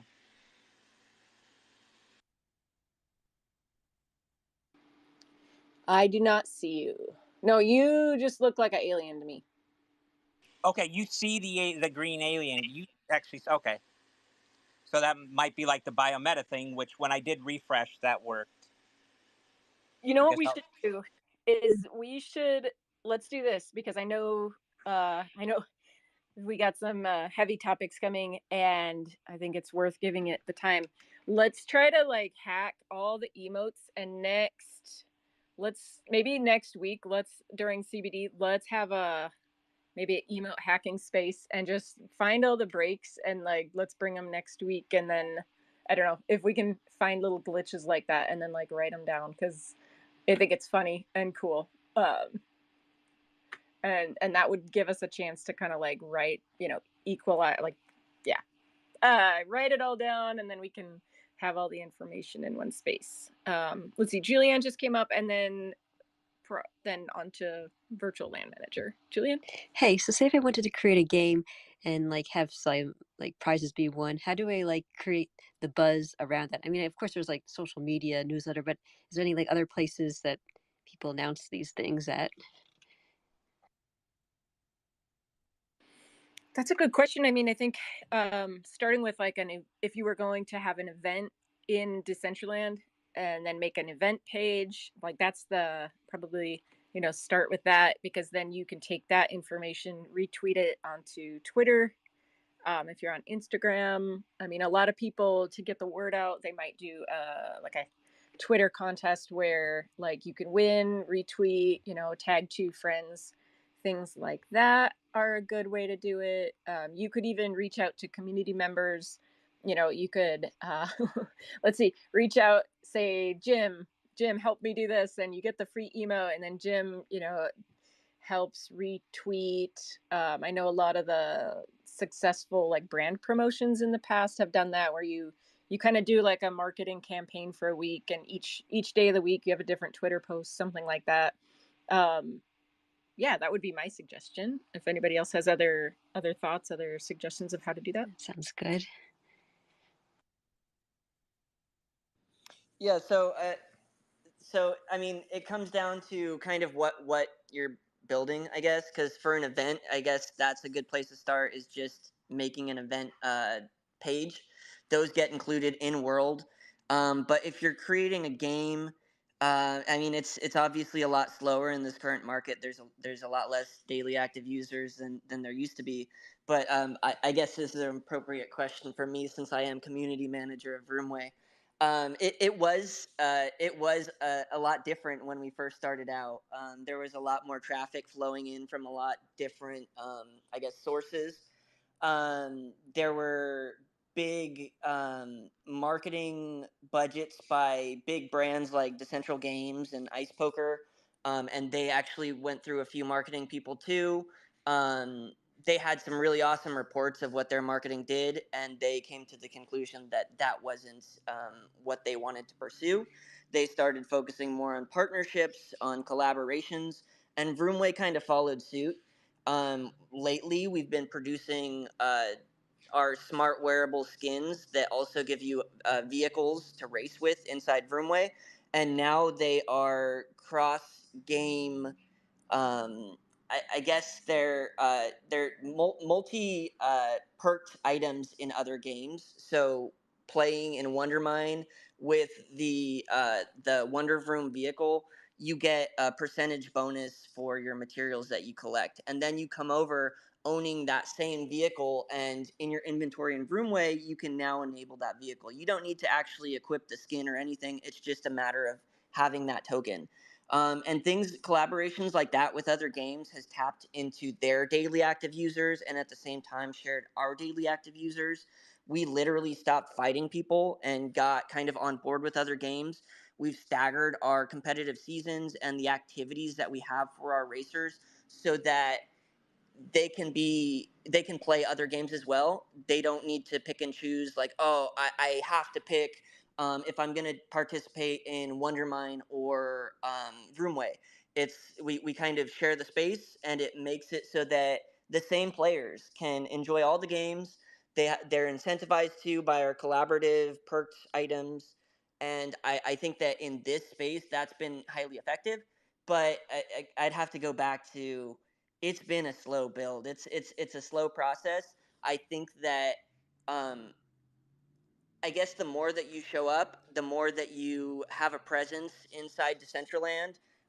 That's where you got to start, and the better your product is, um, the more you keep at it, the more you incentivize people to be on your parcel, whether it's through events or just the most basic incentive participation models. Like there's plenty of times where I say everyone who goes onto parcel and does one race, screenshot it in Discord and we'll do a raffle, or everyone gets a wearable.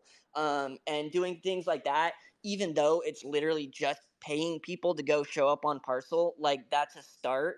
And then as soon as it starts trending, people see the value. Right now, we've got a ton of racers that are obsessed with the vehicles. We just finished our competitive season yesterday, and people were no lifing our game at the end of it. The last week of it, people didn't leave our parcel. So it all comes down to putting in the work, being consistent, not forcing things. I think that trying to force marketing at least right now, um, people smell that from a mile away, and they don't appreciate the inauthenticity. So I think this has been a long-winded response, but building a game is very slow. Building events, you just got to make an event banner and keep marketing it, and don't be discouraged by low numbers. I know my feelings are hurt when I put out a tweet and it says 150 people walked by it and it got 5 likes, but that's just the algorithm. That's not you. So just keep at it. Yeah, cool. Thanks. You say that doing the games is slow. Are you talking about like building them or something else? Because my games are probably going to be very simple. That's correct. Yeah, I mean it depends. For big games, yes.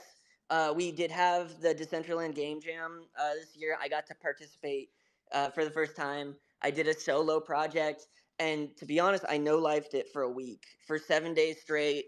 Uh, I think I forgot to shower. Like I was really working hard, and I produced something that was really cool, um, all by myself. So I mean, it depends on the complexity. It can be done rather easily, but I can't discount anyone's work and say that, I guess it depends on what your skill set is. And also if you're not a coder and you're not trying to be a coder, it would, I mean, I guess I would recommend networking and meet. There's plenty of coders in this very room who are willing to produce something cool. Within smaller budgets. But again, it depends on the complexity. It really does. Thanks.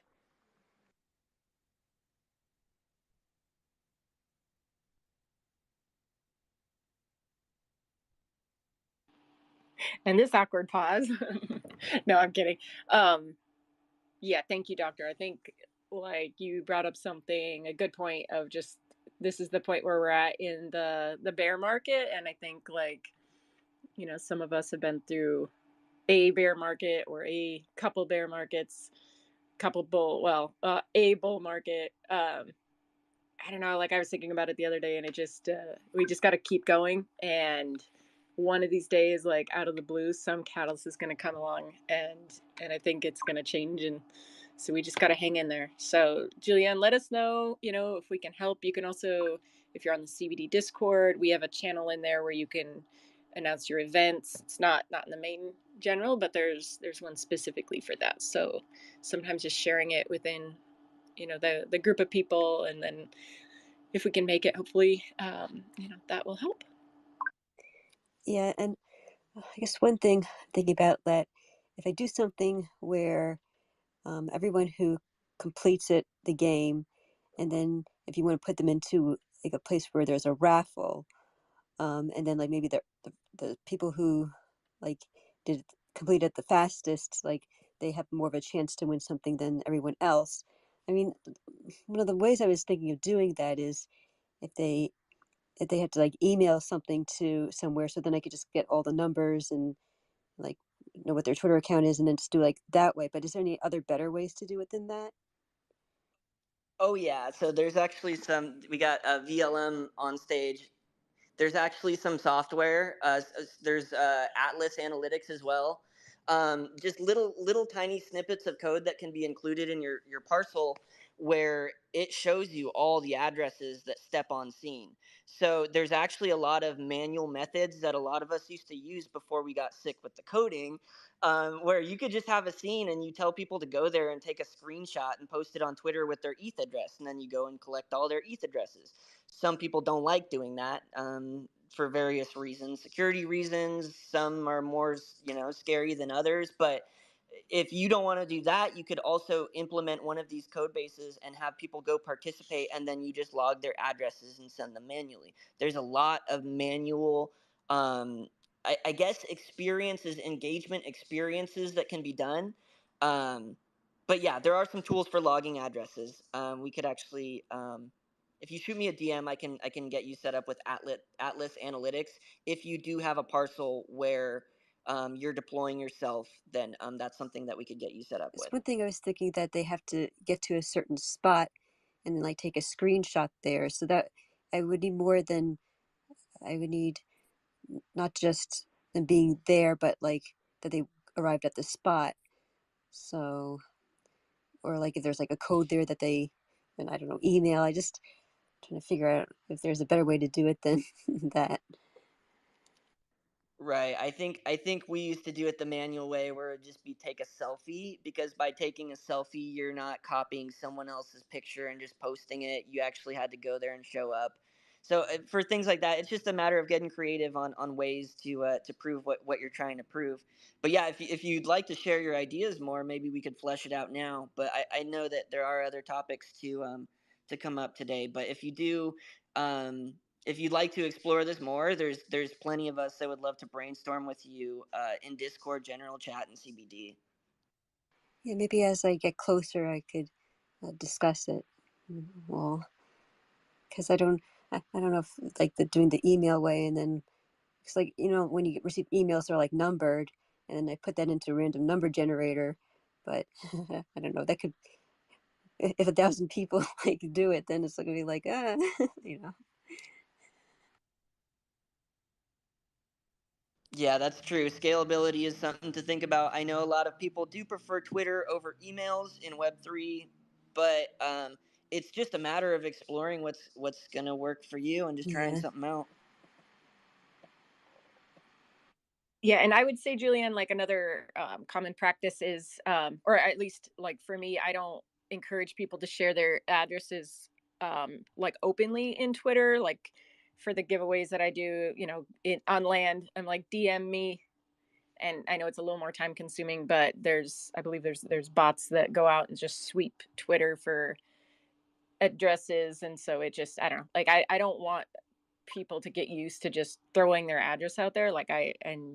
So if it's me, if I ever ask you for your address, it's not me.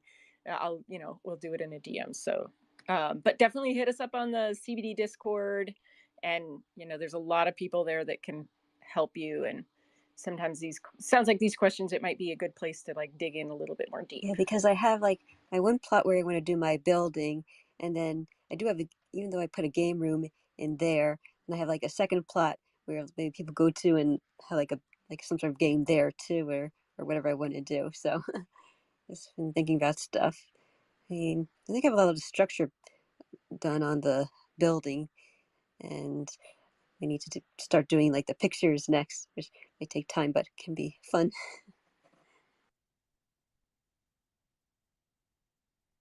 Yeah, that's awesome, and we look forward to seeing what you come up with.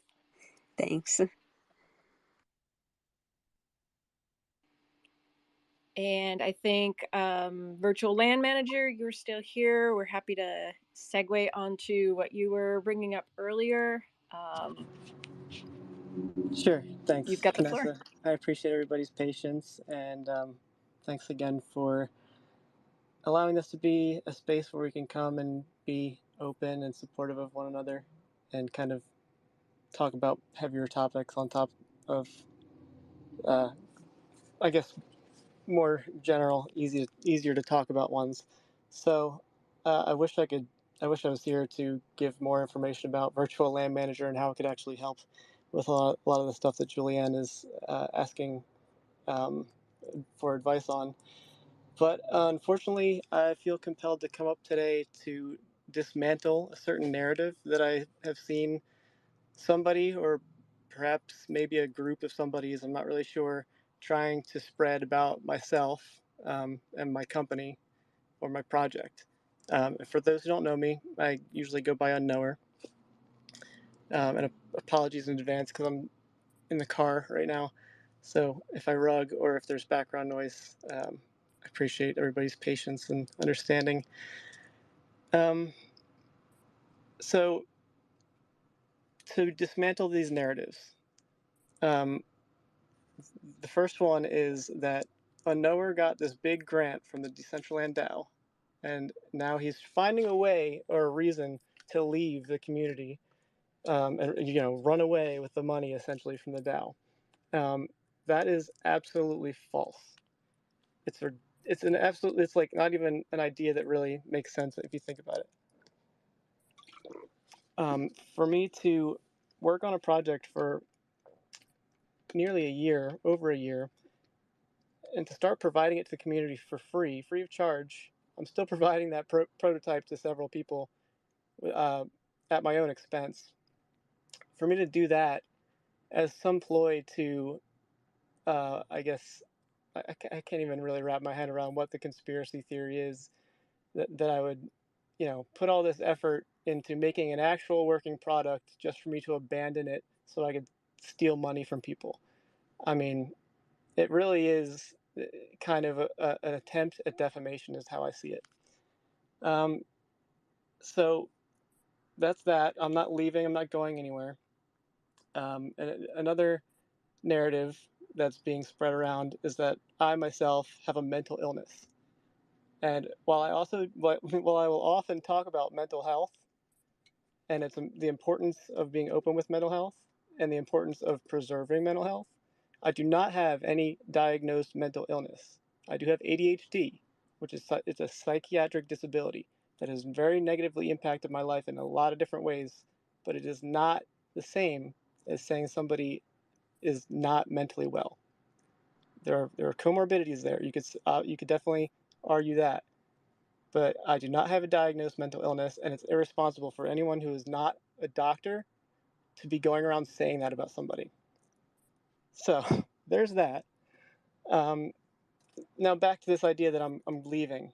I'm not leaving or going anywhere, but I am going to be setting some boundaries, and what that means is, in the past, I've had a tendency to go above and beyond for anybody in this community, and the boundary that I'm going to set is I'm not going to be going above and beyond for anybody who tends to ignore, downplay, encourage, or enable abuse, of anyone in our community.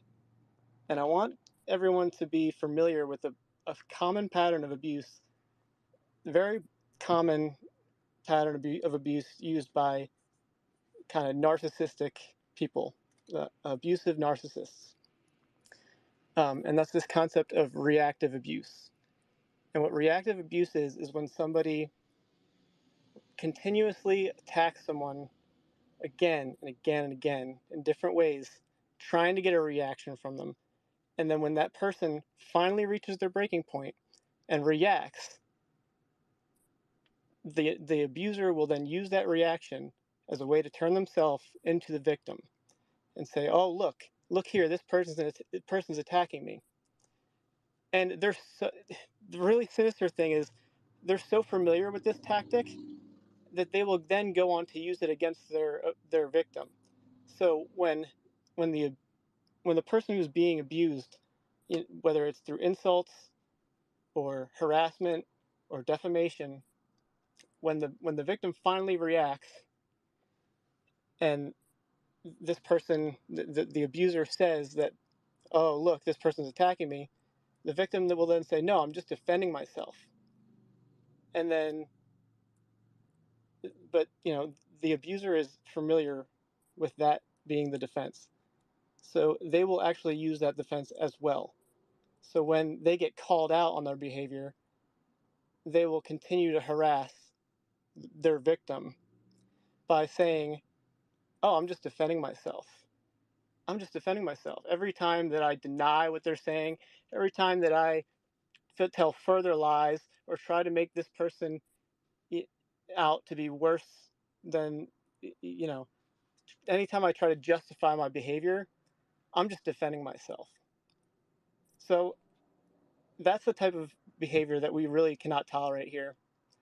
And, I'm a huge free speech advocate, and I definitely believe that anybody should be able to say anything that's on their mind, no matter how controversial, no matter how hurtful at times, because sometimes we need to hear hurtful things.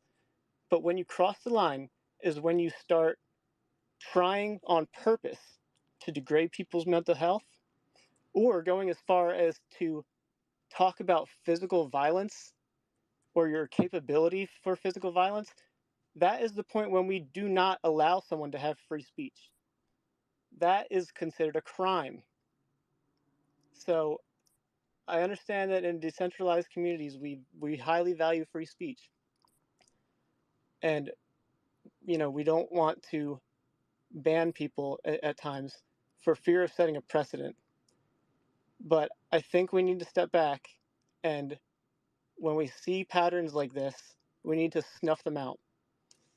And so, with that being said, I just ask everyone, if you see some of these narratives being perpetuated about me or virtual land manager, to simply take what they hear about me with a grain of salt, and remember these patterns of abuse that I've talked about.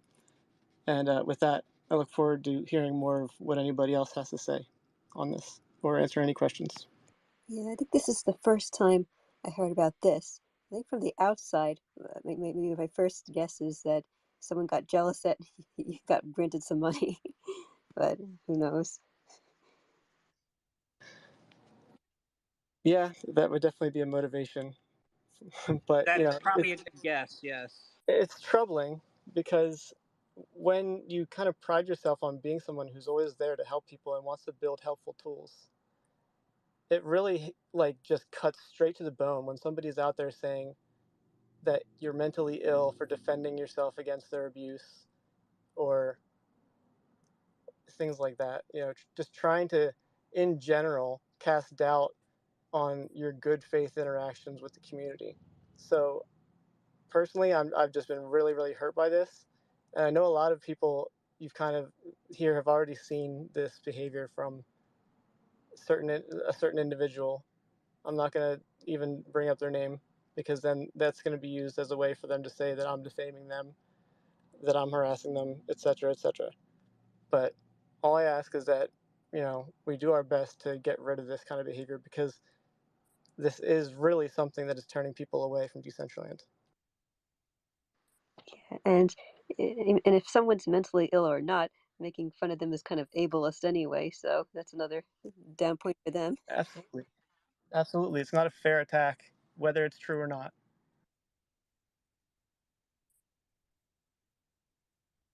Yeah, as someone that's actually closely worked with you for some time in the space and on several projects, I can't believe that people would dare to say that about you after this much time. And having even met you in person, I don't know, just I'm tired of a lot of stuff like that, or like how, I ask legitimate questions about a DAO grant and then, oh, you're trying to get a POI to sell your land for more monies. And it's like, those can get removed just as easily. So I don't know. It's just people deflecting with other things of like, oh, I'm doing something bad, but I'm going to distract from that and I'm going to point you out instead. And I'm going to like deflect it. And there's a lot of that happening with people. And it's unfortunate that there's malicious people that come to prey on the DAO and try to get DAO grants and like other things and like bleed the platform dry that people such as yourself are building. And truly care and enjoy versus people that come to ultimately extract from it. And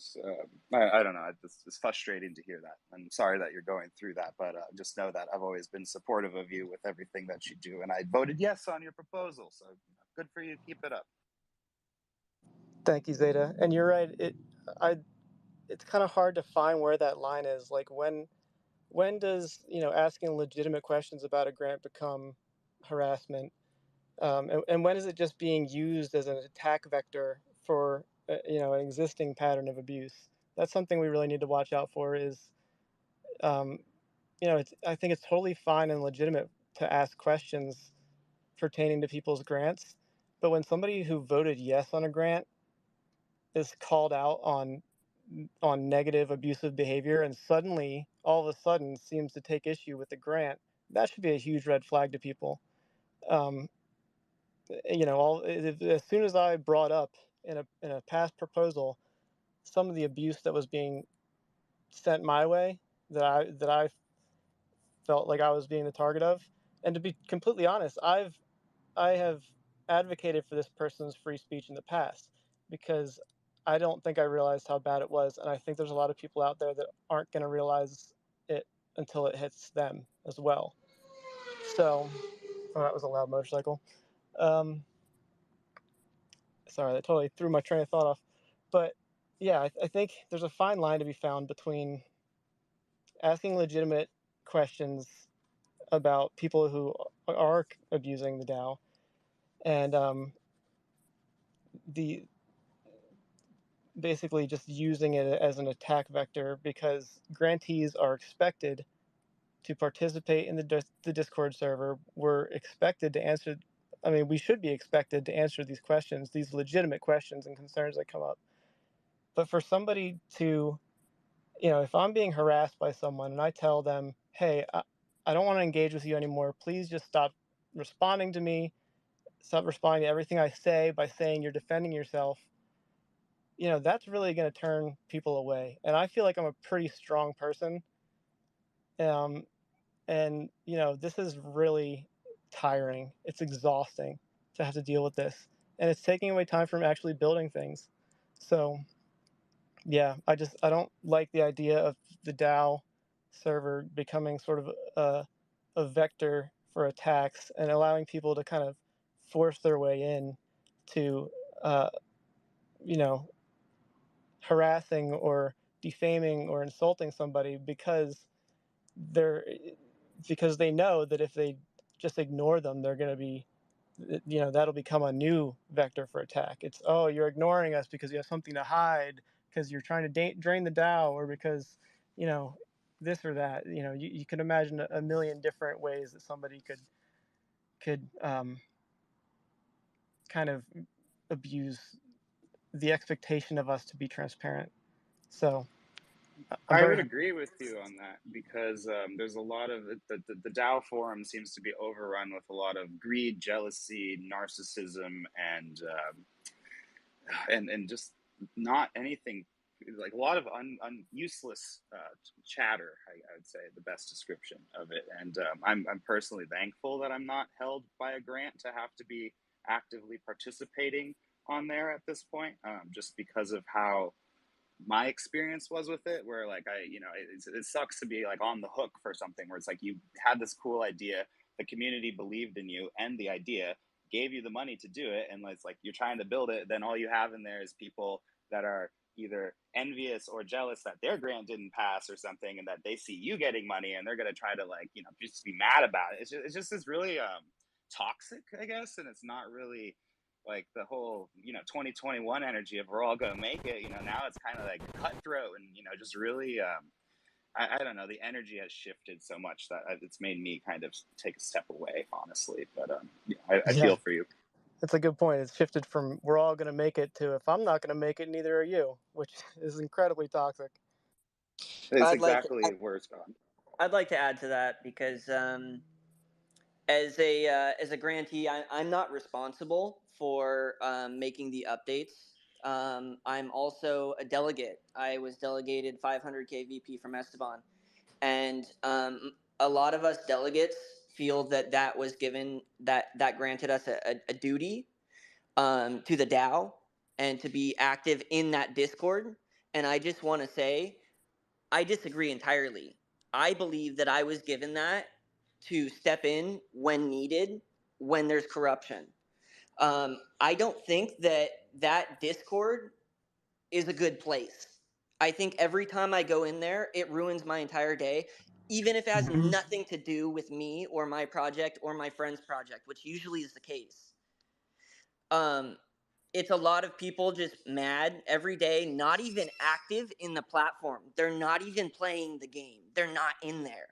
And they're saying F this and F you and F even the mods, even the admins, everyone are saying F this, F you. No one gives an F but you. I've had screenshots. I haven't done with anything with them, but I've been appalled by our own mods in there. So I just want to say, if you are a grantee and you do have obligations in there, I know for a fact that the person in the project that I work with is not in that Discord. So you can be a grantee, and if you connect with the GSS and the people that you need to be talking to, the higher ups, you don't need to live in that toxicity. And I don't mean to stand here and discount anything that VLM has said. Anor, I'm sorry to hear that. I know that there's a lot of shit being thrown around. I haven't heard anything about you skipping town on, let's be honest, what was called a retroactive payment grant. Like, that was paid for work you already did anyways, so that's kind of a weird one. But anyways, I'm sorry that it pushed you to this point. It hurts my heart. It does. I've felt the stress that goes on in that Discord, and from this grant system, I literally am fighting for my roomway team grant to pass right now, and people are bringing up good questions about budgeting and finances, and it's all stuff that I agree with, but it's still hard to go through it. It's stressful. It is, and I feel for you. So I'm sorry. Personally, I voted no on the proposal.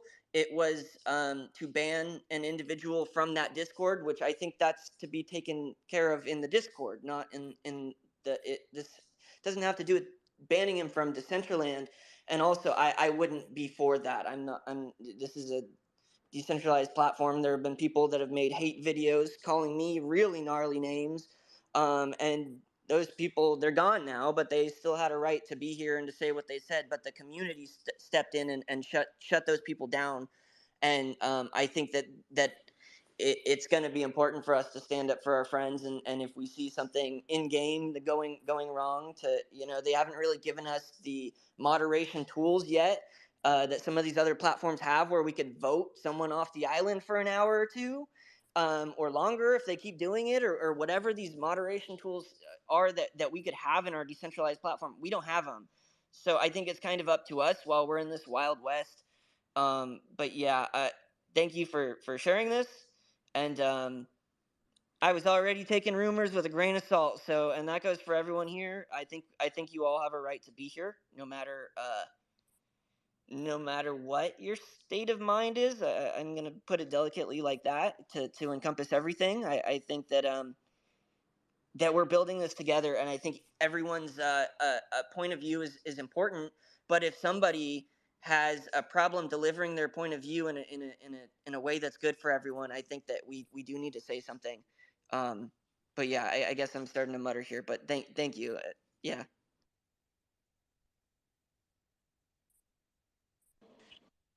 Thank you, I Dr. Drip.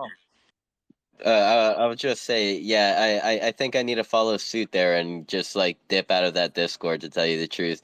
The last few days, I've noticed that people are like even talking about me, so like I'm just like keeping quiet and chilling. It's like Probably should watching a do. dumpster fire. Exactly. It's a dumpster fire of a Discord server.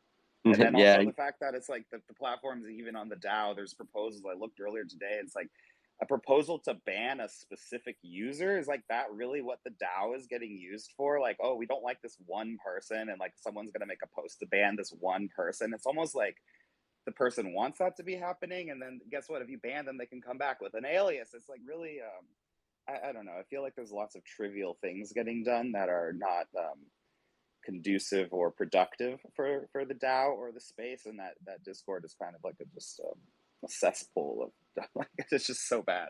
I don't know. I will say though, in agreement with that, they do point out that the Discord is Web 2, not Web 3, and I think that's the ultimate goal. There is for that, not just necessarily ban them completely from the Decentraland. That's my thought and take on it, I guess. Yeah, and somebody pointed out that since that was actually me that submitted that proposal because I was fed up with how things are actually being moderated in that Discord server. And somebody brought up that since I had copied an existing proposal, because this is actually the third time this has been proposed to remove this user, I guess the one I had copied from said to actually remove him from the DAO forums too. I don't really see how that would be a huge negative because, not in my opinion, nothing they've contributed has been positive or like, like really contributed to helping us build Decentraland at all. It's all seems to be mostly defamation. Maybe it's not fair to speak in absolutes like that, but I will say that when I tried to follow the proper channels that we have set up for moderation in the Discord server, I was attacked by this person for not doing it right. So, and then once I did it right, the moderators, instead of removing the person for their harassment or actually following through on their commitment to moderate the DAO, they told me, hey, stop tagging everybody. You're tagging too much. But I was told that I have to tag, that was part of the process for reporting the abuse. But there was so much abuse that it's like, well, do I only tag once or do I tag for every instance? So that's when I got fed up and said, you know what, if we can't force this person to leave, then you can't force me to participate in the DAO. Because for me to be treated like the one that's doing something wrong, well, all of the behavior of this person who is harassing, insulting, defaming, etc., is being completely ignored. Like, I cannot understand that at all. That makes no sense to me. I think Okay. that it goes to a bigger weakness of a decentralized space as a whole, where most of the Discord and Decentraland as a whole is a metaverse created by the users for the users, and there's no big company with the admins and things and some sort of structure to follow on such a level where it's kind of Wild West, as everyone likes to say. But like the shitty part of the Wild West is there was a 2% murder rate, and it's kind of a little bit chaotic, and there's no real structure, and you have a difference of opinions of moderators and how they're addressing and talking to things or not handling things, as well as things that are just shouldn't be in there that are. I don't know, it's kind of a mix, but I think it's overall that it's people getting elected that are random people from all over the world, all over the internet, and they're trying to come together to manage something, and this is how it's playing out, I guess. Yeah, I'm gonna that's a great point. It's like, does decentralized mean complete chaos and anarchy, or does it mean, to some sense, a democracy where we get to decide what we want it to look like? I'm gonna offer another possible solution that should take care of it. It should, and that's go even higher up than the mods, and that is go directly to Discord. Say this is happening in this Discord, and the people that are in charge of it are not taking care of it. And I mean that should put a stop to it because it's breaking Discord rules.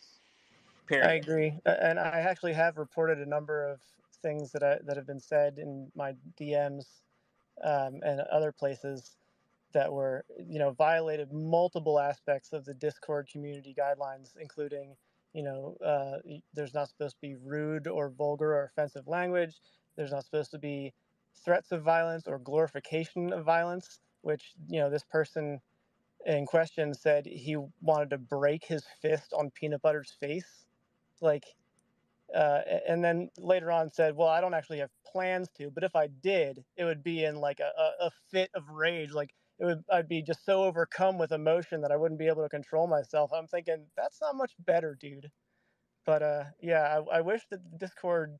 I wish I could say that the actual Discord administration or moderation was doing something to remove him from Discord in general, because ultimately he's just gonna go find some other community to enact his abuse on, to fill some void in himself, and it's not much better for it to be someone else just because it's not us either. But yeah, I'm at a loss, guys. I just don't know what to do at this point. And I don't I know don't if get. this. Hopefully, this helps you some. Just I don't know if you want, if I'm overstepping here, but just to mention that, or correct me if I'm wrong. I thought I saw that you deleted Unknower from Discord. So right now it's disabled, and I think it actually officially Okay. gets deleted in like 2 weeks. I did actually change the name to deleted user so people wouldn't like continue to try to message me on that account. But I do have another specific virtual LAN manager account, and the virtual LAN manager Discord server is still up. So I'm still Just, here, and I just if I didn't. find a good reason, I'll be back in my original account. I didn't want to add that to have that be added to any conspiracy theories for you, so that's why I brought it up. Yeah, no problem. I'm completely transparent on that. Um, and to be clear, the conspiracy theory of, oh, a knower got a big grant and now he's looking for a reason to leave, that started being perpetuated before I even decided to disable my account. So I feel like I kind of almost did that as a message in a way, which maybe this was a little bit immature on my end to try to think that I need, for my ego to overcome me to the point where I feel like I need to send a message to the community. It sounds pretty arrogant, but I did want people to think like, what if this person's behavior did cause me to leave? I don't want to toot my own horn, but I feel like I have some skills that are valuable here, and I wouldn't want to see someone else with my skill set feel like they had no choice but to leave. And so I had some crazy thoughts going through my head for a little bit there, thinking maybe I should leave. I'll show these people. But then it's like, but then you have to, like, what are you going to do?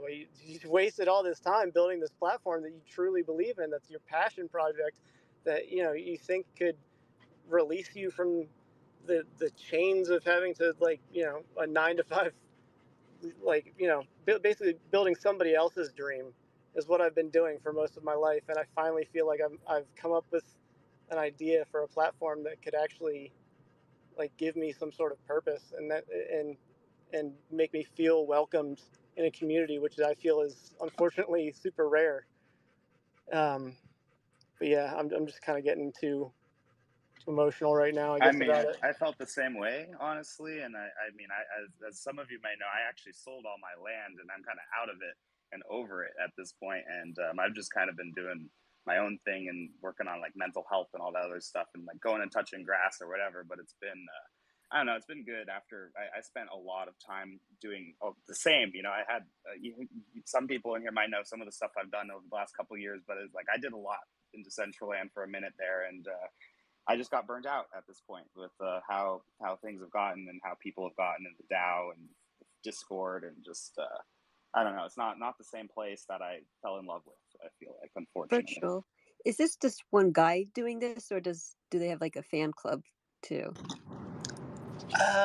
It's really just one person carrying out the abuse, but it does seem like there's, and full transparency, I was at one point part of the group that kind of saw value in some of his contributions and saw that there is a person inside him, just as there's a person inside all of us that is capable of like real communication and engaging with people in good faith and being passionate about things that matter. But and just kind of felt like sometimes that energy was being redirected.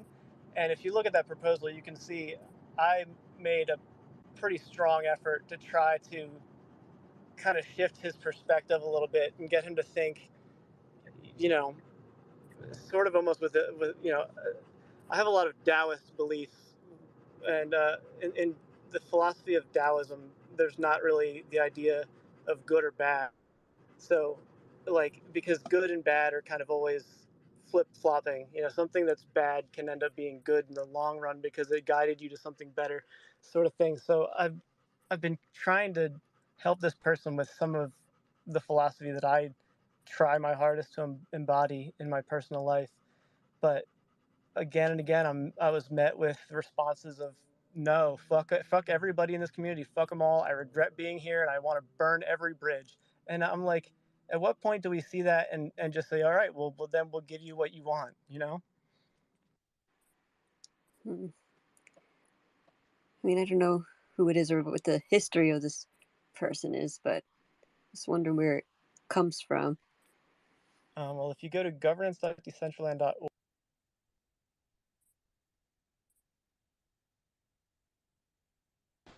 Did he rug or is it me? Yeah, I can't hear him.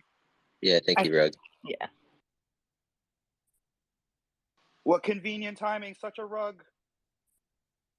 I know, right? Julianne, DM me and I'll fill you in a little if you like. Well, just to give him some time, maybe he'll come back. I'll just reset the room. Thank you, everyone, for being here. Make sure to like and retweet the room. Tell your friends about us. And yeah, I just wanna give some love to Zeta over here. It's very good to see you, dude. Good to see you too. I know I've not been as present lately, but I saw you guys were chatting and had some time this morning, so here I am.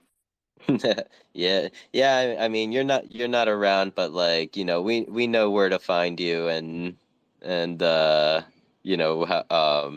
how we can communicate and stuff like that. Yeah, you know how to find me and summon me if needed. I I did. Oh, I guess we missed him for a second. I did see Buffalo in here, and he must be like half asleep on his way to Orlando right now. Let's see. I see virtual land managers requesting to come up to speak again.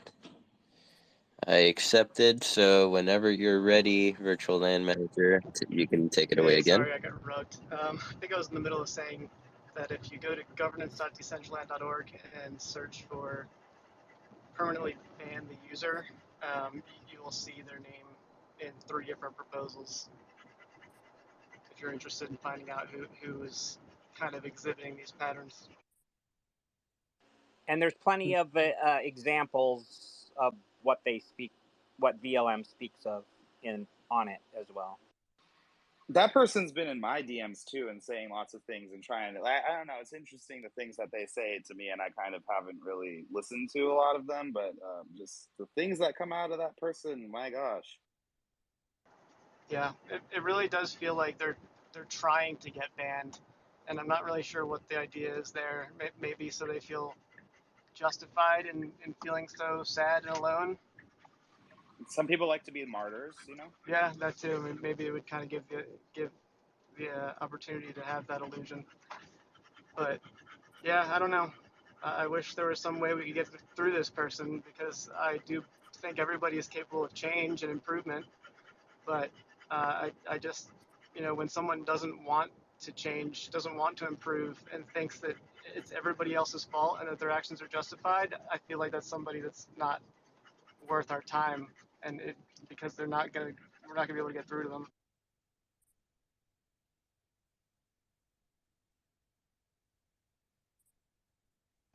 So Not Do they not have to like a go lot of off voting topic. power? sorry, I think I rugged for a second there, but I just wanted to say, sorry to bring up such heavy and potentially divisive things to talk about today, but I feel like it needed to be said, and I appreciate everybody's support on the matter. Well, I think it goes along with what's been brought up recently as well with in-world harassment as well. It's definitely something that we somehow have to, and that's what I keep telling people is we're creating a new world. We need to create it together to be better. But yeah, that's these are some good, unfortunately, for the people involved in it, it's not. But it's good that it comes about, and hopefully we go about finding a correct and reasonable way to deal with all of it. Yeah, I'd say it's healthy and important to discuss these things because otherwise they continue on and then just everyone continues to feel worse and worse until there's no energy left. And then all of these people have overrun the platform and then they have Decentraland to themselves, I guess, ultimately, at that rate. Yeah, and we have to consider that the people that maybe have shorts against Decentraland or are otherwise opposed to the metaverse for moral or philosophical reasons, the idea of like infiltrating and making it look like it's just a toxic wasteland that nobody would ever want to be in is a very convenient um, narrative for them to spin to prevent us from ever really taking off. So I'm not like trying to promote conspiracy theories that's anybody's motive. I think everybody to some degree acts upon their own interests, but That's what Facebook's been spending all their money on, is sending agents to flood us. I mean, yeah, it's something to think about. But it might not even be that they want, you know, that they have a financial interest. It's maybe just that they have a vengeance, personal vengeance, because maybe their grant didn't get passed, and then so they wanted to just see the whole place burn. And it could be something as simple as that. And by the way, I think we all know that that person's grant didn't get passed because of like a lot of toxic behavior towards the community too, and they managed to make themselves into a martyr and a victim there, by saying, uh, my grant wasn't passed because some person who has accused me of being toxic and abusive to them spread lies about me. And it's like, well, it's very possible that what was said was a lie, and I can't remember what exactly um, led to the last bit of votes coming in to uh, to deny that grant from getting passed. But I guess what I'm saying is, when a bunch of different people come forward and say, "Hey, this person is being negative, toxic, harassing me, insulting me, defaming me," um, I think we can't take their word at its value anymore. I think we have to kind of believe the people who claim that they're victims at some point, especially when it's completely disconnected people. Like I really don't know a lot of the other people who have come forward with this, with descriptions of this kind of behavior in the past. And I think to some degree, that's unfortunately what blinded me to it. Is I was thinking, well, maybe they don't see the good in him like I see it or something. And that's kind of our own ego speaking, I guess, to some degree. Is we want to feel better because we can see the good in somebody. But there's a line there, and it feels very alone for somebody who's being victimized like this to not feel like there's people that are there to defend them. And now I know that, and I feel like I've been on the wrong side, and that's kind of a humbling realization to have to admit that you were wrong, and and um, and that it was just kind of your ego coming into play, wanting to think that you saw something people couldn't see. Oh, I think I got rugged. Darn. No, no, you're fine. I think it's also goes to that I think that some of us inherently try to see the good in people or have wishful thinking to see the positive side because everybody does have good in them, but then sometimes people could be malicious and take advantage of that and be manipulative and use that to get their way. Or I don't know. It's lots of mind games present ultimately. Yeah, absolutely. Unfortunately, people can be very manipulative, and they know people's weak points and how to manipulate and take advantage of people's kindness. And it really is pretty despicable to see. Yeah, you can see people's true colors. And when I had the perspective of being a whale in the space, I had lots of people that were blowing up my DMs, trying to take advantage of me time and time again. And it's just really like, I don't know. I grew up playing RuneScape, guys, since I was 12. It's like, you scammed me then. You're not going to fucking scam me now. It's just so, I don't know. It's the same kind of energy of people that, they've been trimming armor on RuneScape since they were kids. Now they're trying to do it with real things and real crypto and money. And then, they're going to, get you for more than your party hats. It's kind of, I don't know. It's just sad to see, ultimately.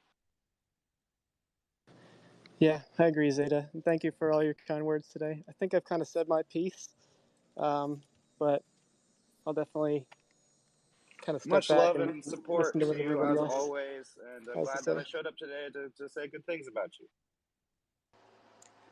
What I'd like to see is, and I know we say stay away from the DAO Discord, but more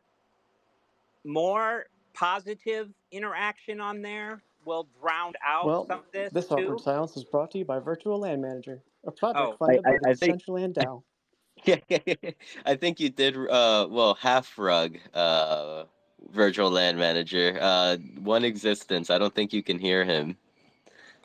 can you hear me, VLM? Hello, hello. He cannot. Can can you hear me, VLM? Can you You hear might me, just be full VLM? rugs. Oh Yep, no. and now I can't hear him. Oh man, Zeta, you're gonna have to say those nice things all over again. I feel like I I don't heard know if you can hear me. everybody talk at the same time. Did we all just get communally rugged? No, you did. You did Oh, by yourself. Yeah. might have. Okay, that makes sense. Um, Okay, go ahead, Alan. thank you. Just kind of what I was Well, saying I think is, what I was saying is, it's kind of. I feel like I've spoken my piece, and I don't want to kind of beat a dead horse. So, No, let him say the nice thing about you, and then you can stop talking about him. You're good. Yeah, virtual land manager. Can you hear one existence when he's speaking? hello, hello, hello. oh, I might have been semi-rugged because I can't hear Sin. Oh, okay, yeah, he doesn't hear me either. Can you Zeta, hear me, VLM? Yeah, I can hear you, Kanessa.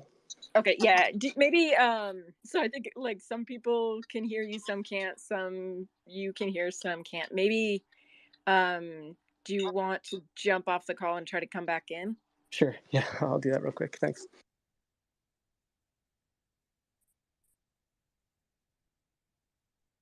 Now would have been a perfect time for him to say, and this awkward silence is brought to you by the Decentraland DAO. This awkward silence is brought to you by SDF. I actually need a Too DAO soon. grant Too to soon. fund the awkward silence, please. I'm writing it as we speak. Zeta, I think 240. 240K, yeah, for a 1 month grant of awkward silence. Just a whole space of community building space with awkward silence. Just chill here. Unbroken, yeah. Well, I want to know why Bobolex didn't get the memo that you're supposed to have a horns on your PFP to talk up here. No, I'm just kidding. That's Holy funny. crap! Everybody Yeah. but me. That's funny. Oh yeah, that's funny. Whoa, mind blown. But I don't have horns. I have ears. Yeah, but you're a given, Kanessa. You have to be here. I have a donut. Does that count? And Wow, guys. the Mew kind of looks like it has horns, even though we know their ears as well. But There Our are knower my horns. actually has horns. I've seen him in person. I can vouch for it. okay, but real quick, back to what I was going to say. Hopefully, you hear me now, VLM. Is it would be nice, kind of, to see more people actually get into the Discord, DAO Discord. Those with positive energy drowned out the negative, and even the more people that could block or ignore those that are just speaking dribble, they may just fade away too. If nobody's even hearing what they have to say, other than themselves, that's just a thought. Probably wishful thinking, but just a thought as well. But Yeah, like I will people, say I wish that Discord had a little bit better way of blocking people because when you block them, they can still see what you're saying, and then anything they say just shows up as blocked message. So obviously, like the dopamine receptors in your brain aren't going to let you just look at that and think, "Oh my God, yeah, I'm not going to look at that." It could be somebody that has that's out there defaming me or slandering my name, but I'm not going to look at that because I value my mental health. I know I don't have that strength, and I'm guessing a lot of people don't either. But anybody who does have that strength, please contact me for coaching. I will happily utilize your advice. meditation. We try to not make that negative. Well, I don't know. It's different if someone's like defaming you online. I mean, that's just more than it can affect your reputation too. So it's a little harder. Yeah, and then you don't know what you have to defend against. Well, and I know it's a tactic used by some people to drown out just in some cases just general questions about a grant, but just to make it go away, they post a whole bunch of stuff over top of it, and most people don't scroll back through to see. That's why I say more positive individuals interacting in the DAO, whether just to say GM or hey, how's it going, can help drown some of that out. And if we would ignore and not respond in some cases to some people at certain times, I think that would help as well. I guess some people like the reactions, and if you don't get it, they like bored and go somewhere else or find a new Yeah, just world don't to feed into it. 100%. Yeah, don't feed into it is the biggest thing. Yeah, it's Um, just funny because as a father, I find myself giving my daughter that advice all the time, and yet I struggle to live by it myself. Just ignore the bullies; they'll get bored We eventually. all struggle to take our own advice. Well, hold up. So Esteban used the term paid trolls, and a lot of people laughed at that, and a lot of us kind of wondered what he meant by it. But the people that are in that Discord, you could even argue that some of the moderators in that Discord might be classified as a paid troll when they use that kind of language or those kind of intimidation tactics. And it's not that they're literally getting paid. It could be that they're getting a benefit by being a junkyard dog in that position. And yeah, they're bullying. So I'm all for optimism and the power of optimism and the power of, working together as a group.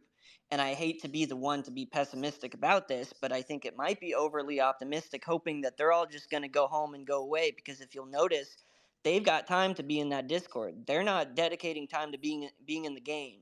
They don't actually give a shit what the grants are going to be, contributing. They just want to shut them down and make everyone feel uncomfortable for whatever reason. It might not be a direct reason. It might not be that they're getting a direct paycheck. There's such thing as an indirect paid troll, and I think that place is filled with them. There are not very good moderation tools. There are some. I've seen them. It's a total shit show in there about people abusing those tools and getting people muted just because. It's not a good time in there, but I do like the sentiment of sticking together and um but it's a tough one. That Discord's a bad place, you guys. Jeez. well, just to segue off, and although still DAO related, I'm wondering, Babalex, do you come up to talk about your proposal? I think it's you.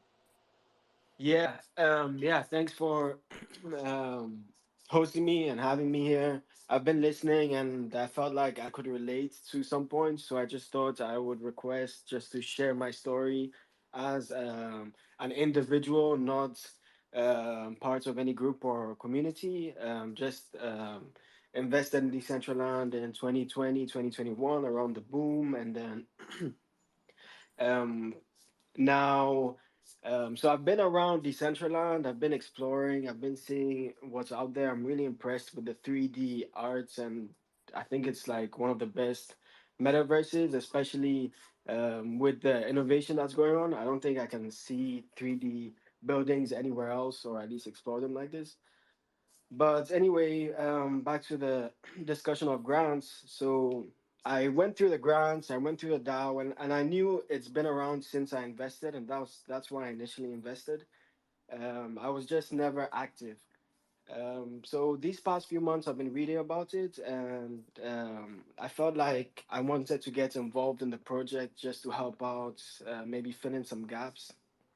And so after reading the proposals, I felt like $6,000 for 6 months, so $1,000 a month would be something that would be worth at my time. And I have like I work for a media company, so I have an editor and like some tools and softwares that may be helpful, but I felt like $1,000 a month wasn't much for the DAO, and especially for someone that's been in the community for a long time and finally, trying to start up with a small project, which hopefully after, the first grounds we can analyze it and discuss it together and then, improve it and so on. So just as that kind of person, after applying for the grant, and you can all see the grants online. My name is Babolex 1111 1111.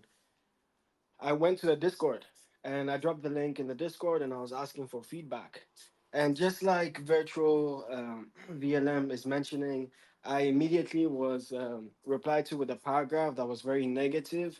It wasn't something positive, empowering. It wasn't advice. It wasn't how to improve it.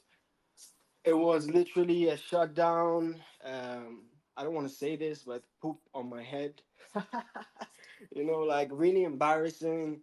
As someone who loved it, really enjoyed it, spends time on it, you know. So I was really demotivated. But as an average person, I just decided to understand why. And the main reason I got was the people don't want, or at least the people voting don't want as much social media marketing, and they prefer development. So I was just like, hey, so what are the big development projects that you need help in? Because I want to help. So if it's in development or whatever it may be, I may have something I can help with because I just want to be involved in the community. $6,000 is great. It will give me some sort of approval, but it's not something where it's gonna, send me into the next tax bracket or really help me out. So I just basically wanted to get involved, and that was the whole point of the grants. So I asked, I was like, okay, so what else does Decentraland need? And I didn't really get solid answers. I got things like, yeah, we're trying to develop a mobile app, things which were very obvious and generic. I didn't really get an answer where it was something really like a really big breakthrough. And so I just wanted to share my experience. Yeah, it was very negative. I did have arguments with people on the Discord, which I was very surprised about.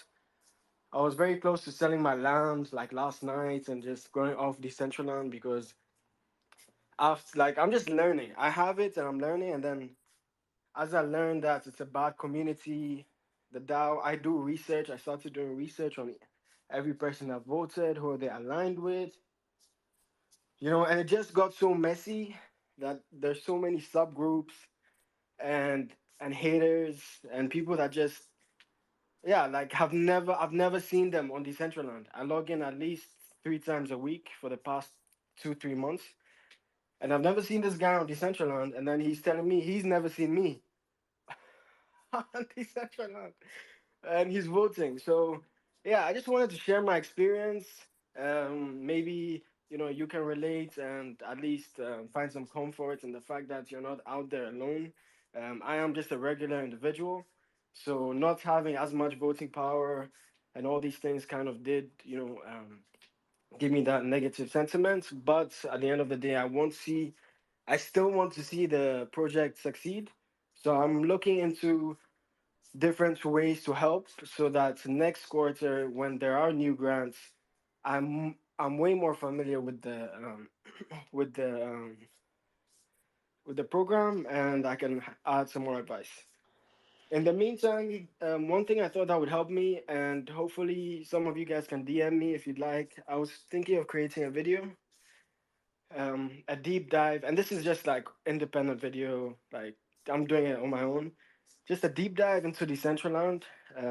It's gonna take me some time because I really want to edit it, and then I want to highlight the DAO too. I want to I want to get you guys' opinion too on this, like highlighting the DAO, making a complete video about everyone that's voting, who's delegated this to them, previous vote histories, and all these things, just so that we can have an easy video where we can identify major players, how they affect the ecosystem, what things they've passed, and so on. Just so that may be helpful. But yeah, I just thought I'd share that story. Thank you. Absolutely, That's Bobblex. Thank you so much for sharing that with us. And you know what? I'm going to get in touch with you because if Decentraland's not willing to pay you $1,000 for 6 months of social media content generation, I know I struggle with keeping up to date on keeping the virtual land manager socials going. So yeah, let's talk offline about your experience, I guess, and maybe we can work something out because that seems like a pretty good deal for me. that's awesome. I Because I think was he gonna. really. Oh, Oh, sorry. go no, I go was gonna ahead. say Whoever. you touched some really good points on there as being someone that's like trying to get involved with it and how discouraging it is for you to try to do so. I've noticed a pattern of there's like the same people in Decentraland as like 2021. There's not very many new people. It's not really grown. It's like the same people that are all kind of collectively getting maybe a little more tired and burnt out on the thing because they're all kind of chugging along and there for each other. But then all of these other people that kind of come and go, the ones that have stuck around are some genuinely good people, I'd say. And, a lot of them have seen, the people that have come and gone over the time and, they've stuck around this long and it's discouraging for them as well to be trying to continue with that energy. Then it's hard for new people to come in and get involved, and then the big learning process of like how to deploy on land and how to develop it, and just it's a lot of hurdles to jump through for someone new. That's kind of overwhelming, and might make them turn away. Or you were even thinking about selling your land yesterday. That's telling right there. That's a great point too, Zeta. I feel like we should all look forward to the point where we don't have the expectation of knowing everybody in the space, right? Like we should be happy when somebody comes along and says, "Hey, I've been kind of watching from the sidelines. I'd like to get more involved."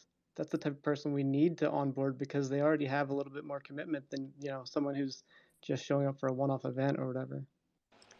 100%. I'm in a probably league of my own, where, as you may know, Babalex, I am a bit of an advocate for the YouTube, especially if they already have a good following. Um, Even TikTok as an outlet, both are huge, huge, huge platforms that could be beneficial. Of course, the market we're in doesn't help any, but that doesn't mean in the long term, like a president puts a law into effect or something, and you don't see the effects for 3-4 years later, where the next president takes freaking credit for it, type of thing. Um, but those are two huge platforms, I believe, that we need to try. And it also boggles my mind how everybody talks about the amount of money people are asking for, and then when you have somebody come along, $6,000 is all they're asking. That is a huge, tiny, tiny drop. Sorry, huge, tiny, whatever. Anyway, I think you get what I'm trying to say. Drop in a bucket of what we're putting out there. Yes, the platform definitely needs improvement, but we have people showing them others how to go on, and then even possibly showing them the tricks and stuff to make their experience better to begin with. I don't see how it can't be helpful in a way, and I think we need to give a few of these low dollar amounts a try before we get all negative with them. And especially if they are somebody kind of outside of the platform or involved in some way, but not so much, that means they're going to reach people that aren't in Decentraland already, is my opinion on that anyway. So please consider Bob Alex's proposal and maybe give them a try. I think it's also a little silly how some things are six-figure DAO grants and then they're for a community of maybe 20 people sometimes. Of like, does the platform really need to be spending six figures on this versus something that could be helping the infrastructure to maintain more players or something, versus now it's kind of like clunky. There's a few things you kind of come, you check it out, and then most people don't really come back again unless there's maybe an event or something. But there's not really too much compelling to keep people sticking around, and like especially new people typically have such an underwhelming experience with it that they are like, oh, this is the metaverse. Like I'll come back to that later. That's kind of what it seems like. I'll wait for this to be good someday, and then it's just, how's it going to get good? That's kind of where we're at. It seems. Well, and it feels like. Oh, go ahead, Doc. You were going to say something before me. No worries. Yeah, I just wanted to thank Bobalex for having the courage to jump up here and share his experience, because I've seen a few people this week that someone was saying like, I'm sorry, I'm new here, I'm feeling uncomfortable, and I don't mean to laugh about it, but I guess I was surprised by that response out of nowhere. They were just there, checking it out. So I guess, Bob Alex, I mean, you mentioned that you were exposed to a rough community and the community sucks, and I want to validate you a little bit. It's not the community of Decentraland. It's that Discord. That Discord is really rough and it kind of sucks in there. But I guess.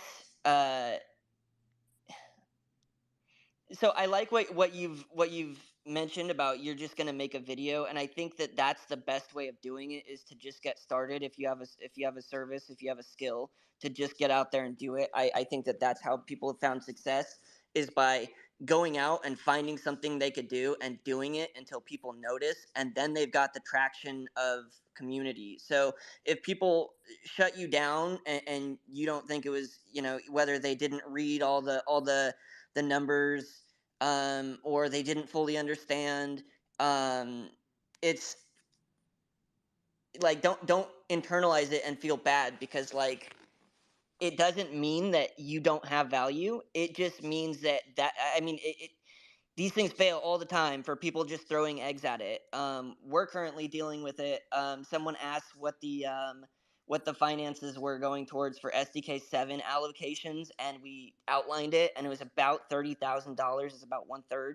And then I saw in the Discord they were saying it was like 56,000 or something like that, and like, people just, they either don't read or they don't understand, and like, it's rough out there. But like, if you have something that that you can contribute, and I hate to say this, like, get out there and do it for free, but like, just do it. Just do it for yourself. Just do it to help a fellow creator. Just try it. Make one video, make two videos, see what it's like, see what your strengths, your weaknesses are, and that's where the fun is, because that's what we're all doing here. We're all like throwing art in the pile and like contributing in some way. And some people are like these giant raging superstars like Rustan that just bleed creativity with every breath that they take. And then there's some of us that like are kind of figuring it out as we go, and like, that's okay too, because like, the magic is still going to get made. But it's a little difficult to have this kind of creativity with such a toxic environment encroaching. And we're kind of sitting here saying that like, this is it, this is how DAOs are. And I think that there's a lot of lacking culture, or maybe, I guess, devolved culture, that went from WAGMI down into the dark depths of whatever this current bear market is that we're facing today. I'm talking about in this very moment today, because I'm a little surprised, Bobalex, that you said that you were ready to sell your land yesterday. Like, yesterday? Like, this is happening right now. Everyone's feeling these feelings and going through this stuff. Um, but yeah, I mean, yeah, just keep at it, and produce some stuff, get it out there. And I'm really stoked if VLM puts you on like that. I think that that's a really beautiful thing, and that's why we should be getting up here and speaking. So again, thank you for the courage for sharing.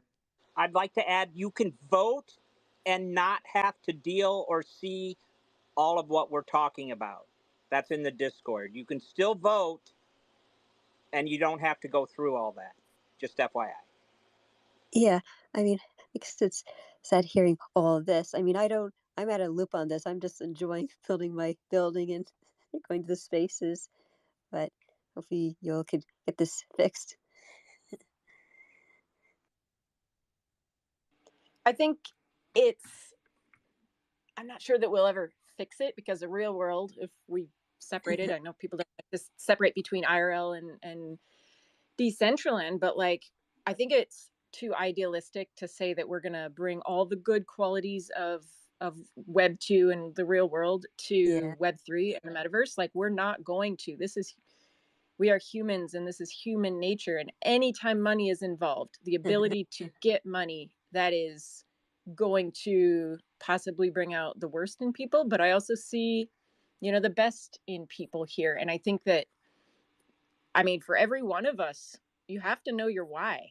And if you know your why, then, I mean, and this is just my own personal opinion, because I'm pretty strong about my why. I can, I can, you know, there's been really unfortunate shit that's happened to me, and I'm not selling my land. I'm digging in deeper because I know my why. I'm not, uh, doesn't make it easier. It hurts. But I think that that's something that we can't assume that my why is the same as yours. Like, I've thought about just having conversations with some big, you know, parties that I'm like, I don't understand why you can't just play by the rules, and all of us, we could just build something beautiful. Like, I should just talk to this person and like try to figure it out. And then I'm like, well, my why isn't the same. They have the ability to make millions of dollars here. So why would my why be the same? I'm not here for the money. I'm here for to build, and maybe I'm here because I have nowhere else to go. You know, and maybe that's why some other people are here, because there's nowhere else for them to go.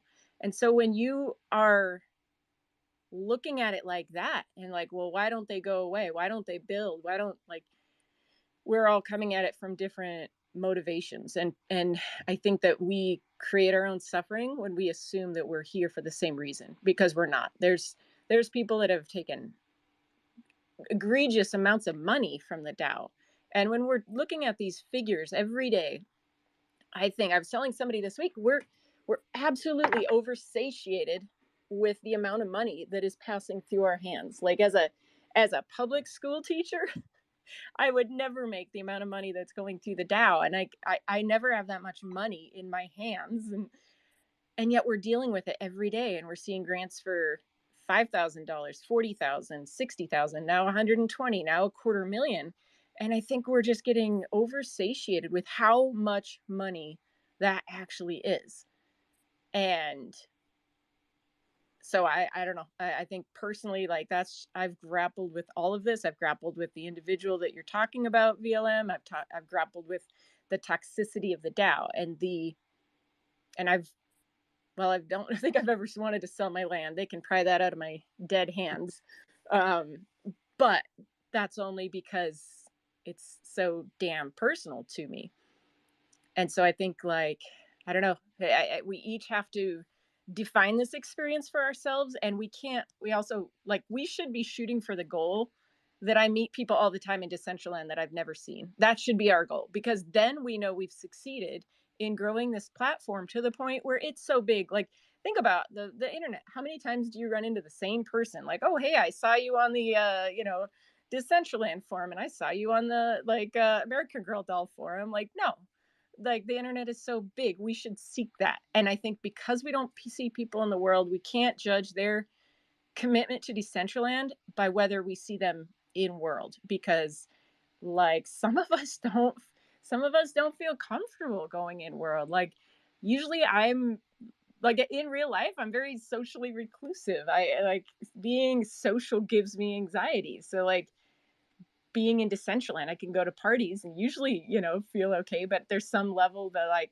I'm more comfortable, like, being on Blender, being in my world, testing it out, like, deploying it, seeing that. So that's why, like, Derek usually finds me on my land, like, late at night, sneaks up and scares me. So I think, like, we also can't say, hey, this person, I don't see them at the parties, so they're not active the way they should be. I think we can't define that for each other. Like, some of us feel more comfortable working late nights in Blender, deploying quietly behind the scenes. Some people like I feel more comfortable posting on Twitter, but that's mostly why my posts are by myself, because I'm, not as social as I used to be. So I think we have to let each one of us define that for ourselves. But you Doc? do, but you do have a presence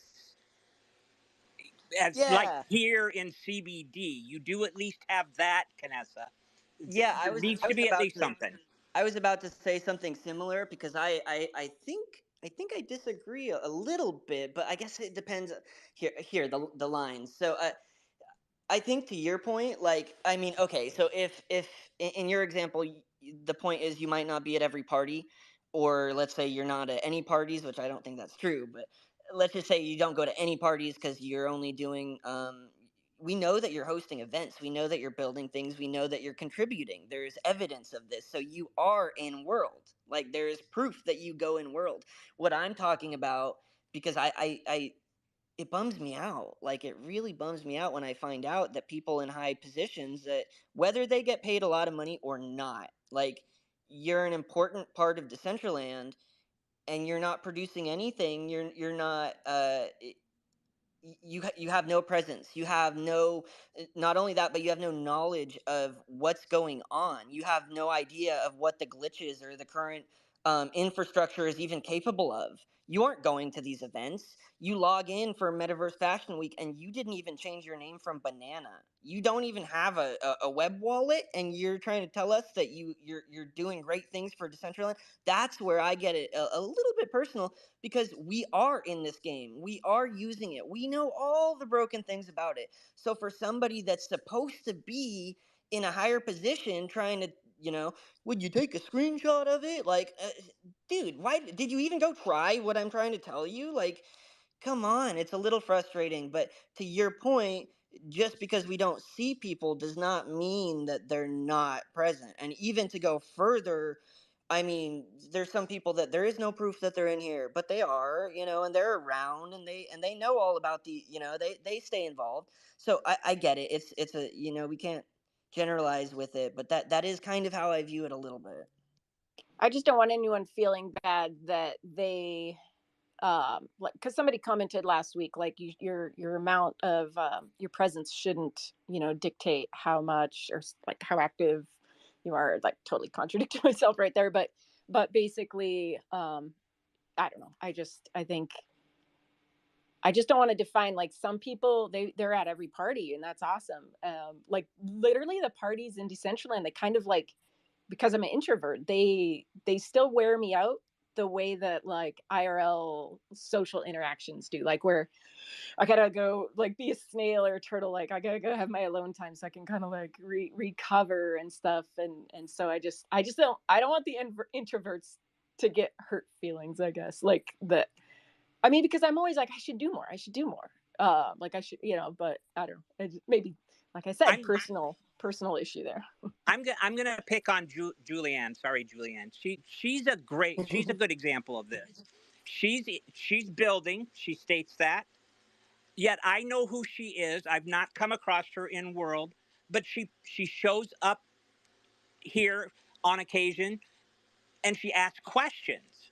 Just even making a presence and asking questions around what you are building can go a long way. So that's all good on you, Julianne, by the way. Just I agree, and I think for users, I think that I should reiterate what your point is, and it's that whatever our time is for this platform, it should not mean that we're any less.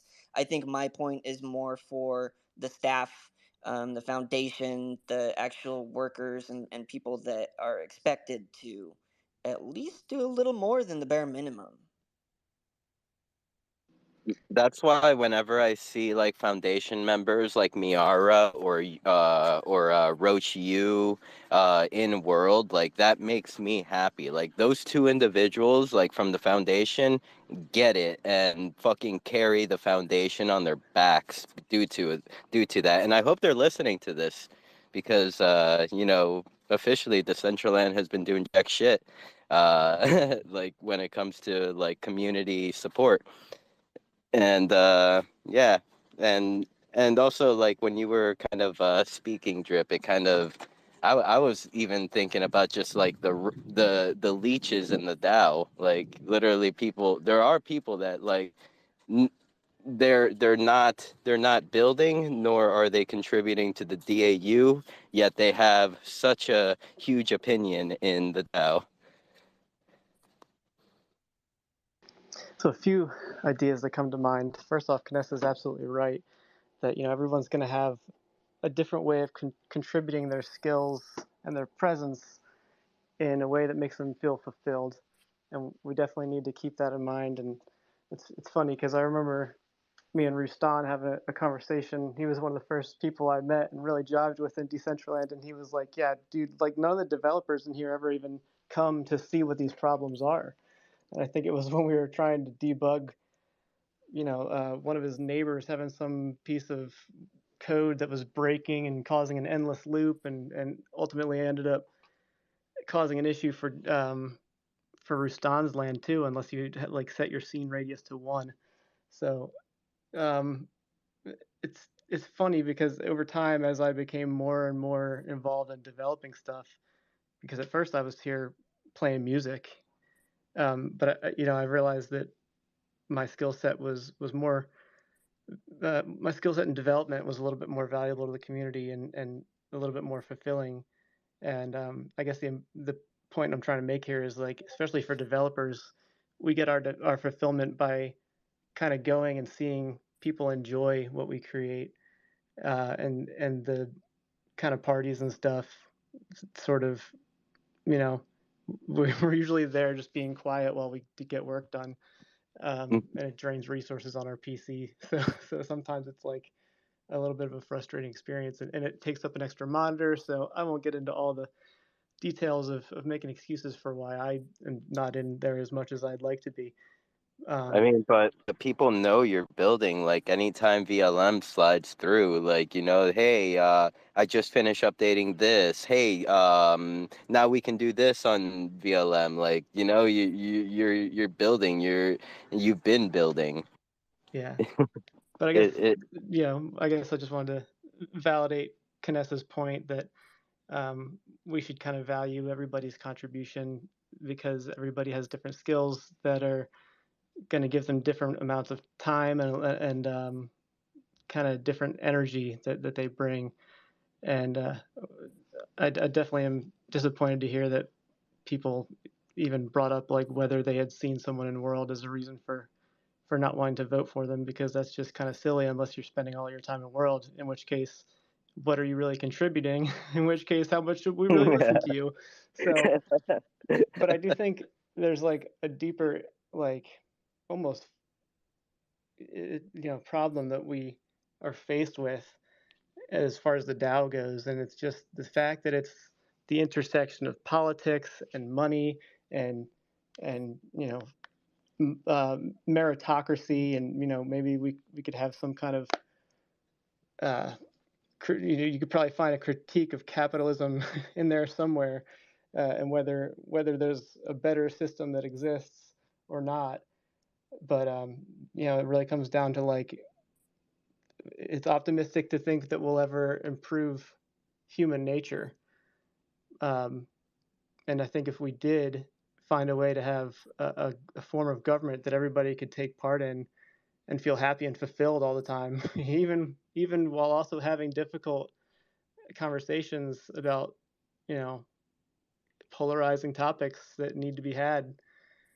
Um, I think if we managed to do that, we would be doing society and humanity a big favor. I mm-hmm. don't know how we go about doing that. It'd be great if we could, but it's good. I guess it's good to set our expectations low and assume that human nature is going to be human nature, and to some degree, um, you know, it's going to take a little bit of thick skin for any of us to put ourselves into the DAO, or We'll we'll be subject geniuses. ourselves to its scrutiny. We'll be geniuses if we can figure it out. VLM. I think um, a lot of it comes down to just like people's unwillingness to understand other people. Like, so I've been kind of diving into this kind of personality model. I don't know. It's called spiral dynamics, and it kind of models like how individuals, organizations, and societies go through different stages of development where they take on different worldviews and different values. And I think we need to try to get to more somewhere like like the color yellow, which is where people are able to entertain ideas without accepting them as their own, and to be able to like see that everybody just has different perspectives. There's not necessarily right or wrong, and unless you're just being insanely toxic on purpose and just trying to bring evil and hurt into the world. A lot of people are operating from a place where they think that they are doing good. So, I mean, maybe that's where we start. I don't know. I don't know how to get everybody to that point, because one of the theories of spiral dynamics is that if you're at like a lower level, which is more tribal thinking, where like the kind of thinking where like, well, it says this in a book, so the book is right. um, a lot of the reasons why I call myself unknower is because like I don't think it's really possible to know things. I'm kind of like a Socrates type thinker, where it's fascinating that someone that far back in time even came to that realization that like it might not be possible to know anything. There's just different perspectives, different experiences, and to some degree, like most of us don't even have control over all of the plethora of circumstances that build who we are, shape who we are as a person, and what we believe. It's a product of how we grew up, what kind of foundation we had from our parents, from our community. um, it's such a complex thing. Do we even have free will? Because so much of who we are is shaped, so much of who we are and the decisions we make are shaped by the environment we were born into, by luck, by chance. It's like almost everything is just luck and left up to chance and probability. And that's almost more like determinism if you really think about it. But then we have the illusion of making choices, and those choices are again based on our worldviews and our values that are shaped by luck and chance. So I wish we could find a way to use this little community to improve the world, because ultimately you can't improve the world by just going out and trying to improve the world. If your garden is overrun with weeds, you reach in and you tend to the part of the garden that you can touch. And if our little community, well, first off, it starts with ourselves. Yourself and your family are the easiest things to improve if you want to. And then the thing that comes next is your community. So like if we can make our community better, we've already started down the path of making a better world. And I think everybody could agree that the world could be a better place. So I don't know. Maybe we find a way to do that.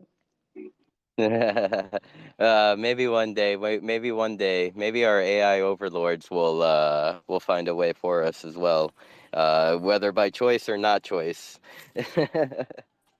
I do want to pass the mic over to Zesty. I know he's been trying to raise his hand but can't. So take it away, Zesty. Yeah, the browser version of Twitter doesn't have the persistent hand raise. That's why I was doing the wave. Can you hear me? Yep, I hear you. Okay, good. So I kind of wanted to talk about bugs. So quick show of hands. Who knew about the bug in which you could store wearables in a backpack slot, send them somewhere else, and then reload the backpack slot and then be wearing those things? I did because my friend told me about it. Yeah, that got posted in the security chat in CBD, and I was just like, well, fuck, there went that bug that I've had since backpacks came out. Um, yeah, that was for those who aren't quite following along, it was essentially a way to use the backpack to right click and save a wearable effectively. You could send it away to some other wallet. You could burn it even. Like it actually didn't matter. And from that point, you were then able to just load it like any other backpack slot, no big deal. Some of the play to earn games actually give you stats off of those. We'll call them phantom wearables. Oh, that was a hilarious discovery. Um, you also were able to export the VRM even after sending them away. But I guess word got to the foundation and they fixed that one. My glitch slots were emptied, and uh, you can still send something to yourself and equip it and then send it back. But as soon as you unequip it, it's done, and you can't add it to a backpack slot anymore. They actually, I guess, do a check under the hood for ownership now, where before it was just kind of the honor system. Oh, I guess the moral of this story is code is not law, code is chaos, and chaos is comedy. Oddly relevant to the idea of AI fixing the world for us. Yeah, just kill all the humans. That solves the problem. It would. Yeah, the meat is in the way. It's already been done. Age of Ultron. Age of Ultron. Oh yeah, that's right. That was pretty much the entire premise of that movie, huh? It was. It was. I won't go into the finer nuances. In order to bring the Avengers together, the screenwriters had to tear them apart. So I'll just stop there. But if anybody wants to talk about Marvel theories later, you know where to find me. Yeah, I recently started going down the rabbit hole of the MCU, and I was like, where do I even start? I've seen a lot of these movies, but I didn't realize how interconnected they all were until I started watching the Avengers and Guardians of the Galaxy with my daughter. It was I Oh, can Loki send too mind you. blowing. I'll started. send you the flow chart. There is an order. There's a flow chart. There's an order, and yeah. Okay. I'm mega Looking nerd. forward to Loki season 2. Yes. Yes. I noticed that Disney Plus does have like a timeline order sort, which was kind of cool. Loki 2 is out now. I swear I saw Julian. I don't know if you could binge watch it. I don't know if they have like the whole season. Though it's probably better if you don't binge watch it. I can relate. I can relate, Julianne. Like whenever I have like a new show come out, like I just like everyone's like, "Have you seen the new episode?" And I'm like, "No, I'm waiting until the whole season comes so I could just watch it all at once." But were you guys in the theater for the very opening of Infinity War and Endgame by yourself, by these like biker dudes that were sobbing at the end? That's Biker. Yeah, no, I heard them sniffling, and I'm like, at one, yeah. Hopefully, everybody knows how that show goes or that movie goes by now. Did you make it through the whole movie without having to go pee? I plotted that strategy started earlier in the day when I was fully hydrated early in the morning, cut off my drink imbibination. I didn't drink anything later in the day. Like trust me, there's a lot of thought put into my Marvel viewing, at least for those. There was no way I was going to leave the theater. buy an astronaut suit so you could just, I mean, I didn't go that route, but we'll see. We'll see how the next phase of the MCU rolls out. I mean, there is Miss Marvel or the Marvel universe coming. And let's see, One Exist, you want to gather us for a group picture? Yes, that is one thing I wanted to say. If you are in the community building space with us at this moment, I and Steve Seiko are over in the corner where I'd like to take the shot.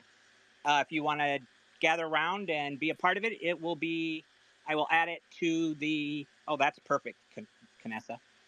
That's that's way perfect.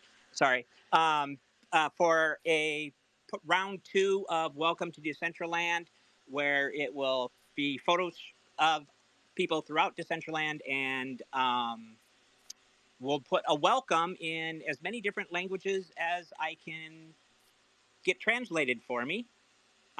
Did this once go round, but I'm looking to do round 2, especially with the new camera and better graphics and whatnot. So join in the corner if you got a second. And also, I just wanted to mention, I know it is overlaps with this here. Our friend Argent, who we see in the CBD Discord often, has an El Capacito Twitch going right now with a live artist, or with an artist, and it's also running in Second Life. She's a Mona Second Life advocate, but she hangs out with us in Decentraland as well. Just FYI. Thank you. Awesome. Just tell us where we need to go, if you need us to move, if people want to lay down in front, will that show up?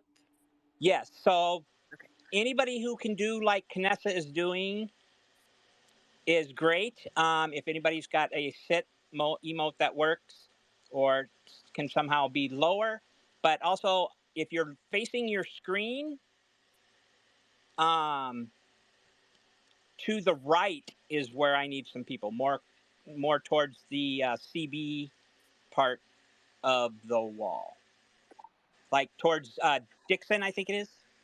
What's the coordinates of where you are? What's the Negative 89, negative 85. 89, 85. So we'll wait and get people gathered around while you pop in, Julianne. Also, if anyone needs like any like visual representations or anything like that, I did pin my my Twitter stream up at the top, and you can kind of like see where we're lined up in case you don't have everyone loaded and you're accidentally stepping on someone.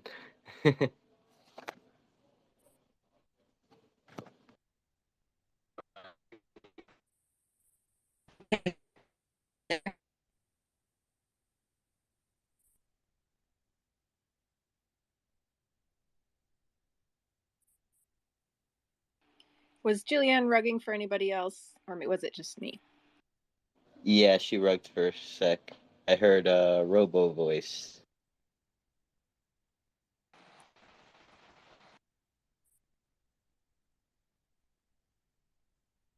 Oh, I see Julianne in World. Oh my God, I love her wearable. Is it a dress? I love her dress. Yeah, I mean, Oh, Julianne, your voice is rugging on Discord, or not on Discord, on the space on Twitter. Get closer to the Wi-Fi. I've got an alt in to take a picture. Some of you guys have not loaded, so I'm not sure if that'll work or not, or if you're gonna do that exist. But if you guys could just hit re-emote. Oh, here comes everybody. Just yeah, Excuse re-emote as the excuse speaker. me. Don't you know that we live in the time where the camera feature exists, where your alt can actually Oh join in the picture? gosh, no, I am old school. I'm pretending to be really good at Web3.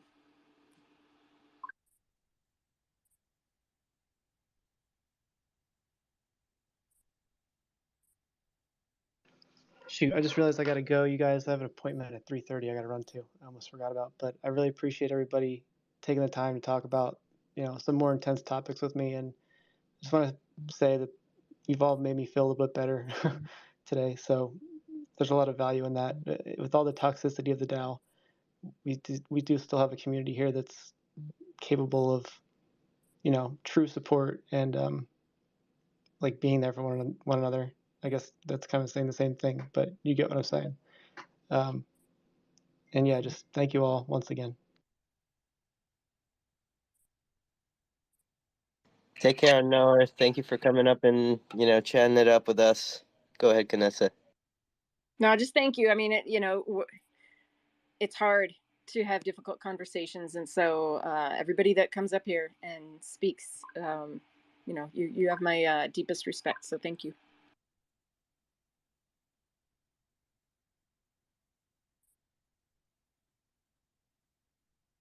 This picture's starting to look good. We're all like lining up and stuff. Is that a jelly over there? Who's the jelly? Oh, no. It's got to be KJ or you or No, it's AJ. Nikki. I didn't know Nikki was jelly fan. Ah! I know, right? That's inspiring me to bust out my jellyfish. I think that was a birthday present from KJ. Oh my god, amazing birthday present. And shout out and thanks to Bobalex for wearing my hoodie. Let's go. Sick hoodie. Thank you. Oh, Julianne's coming back up. Did she make it into the picture? Because I'm going to take it here in just a second or two. Yeah, she's right next to Mosca, I believe. The she gave me dress I'm wearing.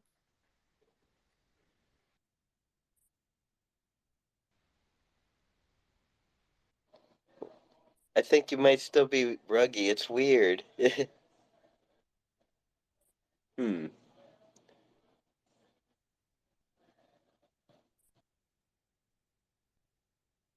Okay, you guys got to help me. How do I take the picture? And you said the camera. Like I've never used it where you can can you get way far away and take a picture of everybody? Yes, once you hit C, if you Uh-huh. do your WSD for like walking around, your camera will move, not yourself. No way. Yes, it's awesome. Oh. So, like, with everything in Decentraland, there is always a glitch. So, like, sometimes with the camera feature, when you, like, take a picture, you have to make sure that it, like, actually snaps the picture and didn't snap, like, a black screen. Like, Oh. yeah. Okay. Oh, hi, Brittany made it. Brittany, I was gonna say, like you're right on the end, but Brittany got in. Which is that black thing screen thing is what I'm having a problem with right now. Is there a fix to that? Do you know? Turn it off and turn it back on, as in, like, the whole screen, as in, like, refresh. Oh, wonderful. Okay, Oh, okay. wonderful. I know, I But know. also, But hey. Sorry. Here's another possible workaround. So instead of using the actual camera feature, like you use it to like adjust your camera angle, but then use your computer screenshot. Like make sure to take off the UI and everything else that you want to take off, and then like use your computer screenshot. I was going to look at that, and I was just going to actually mention to Canessa, if you hit N, the letter N, the names come and go. Oh yeah, So I got that one. I got the you got N. that I got one? the yeah N and U. I'm aware of, but yeah, just didn't realize I could move it around this much. So awesome. We're a good looking group, you guys.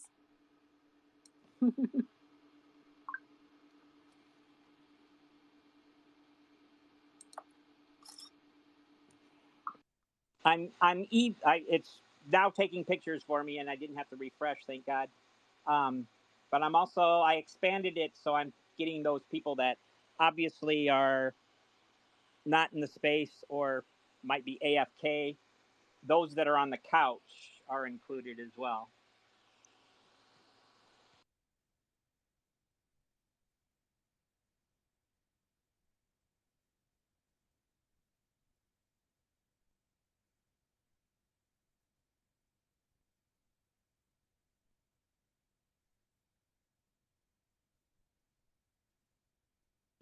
This is like high school yearbook, like a class picture, and I know we've done that before, but this is awesome.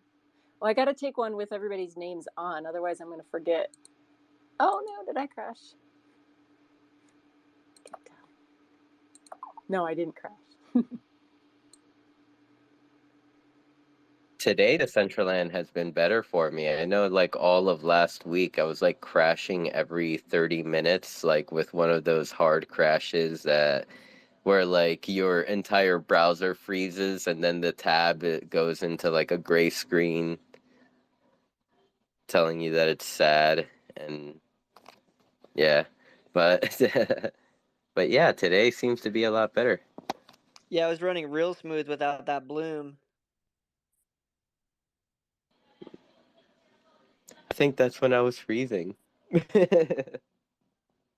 Uh, For me, it was when it came back. I started freezing a lot more this past week. Okay, I was freezing before, or like when they took off the bloom. But then like when they brought it back, yes, I was like freezing. I guess at a higher rate too, yeah.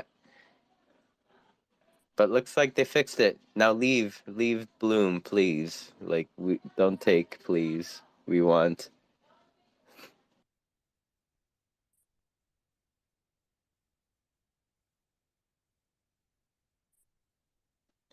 Can't believe there's so many people here. Let me see. Let me see how many people in chat.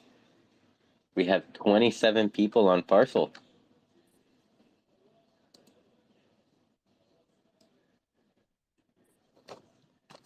LFG, it's a new world record.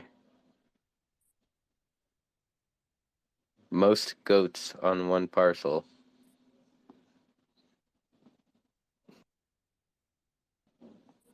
We gotta convince Rustan somehow. Saturdays are important to him. I guess he does like family things. Yeah, I'm up here doing chores too. Carry on. Carry on, carry on.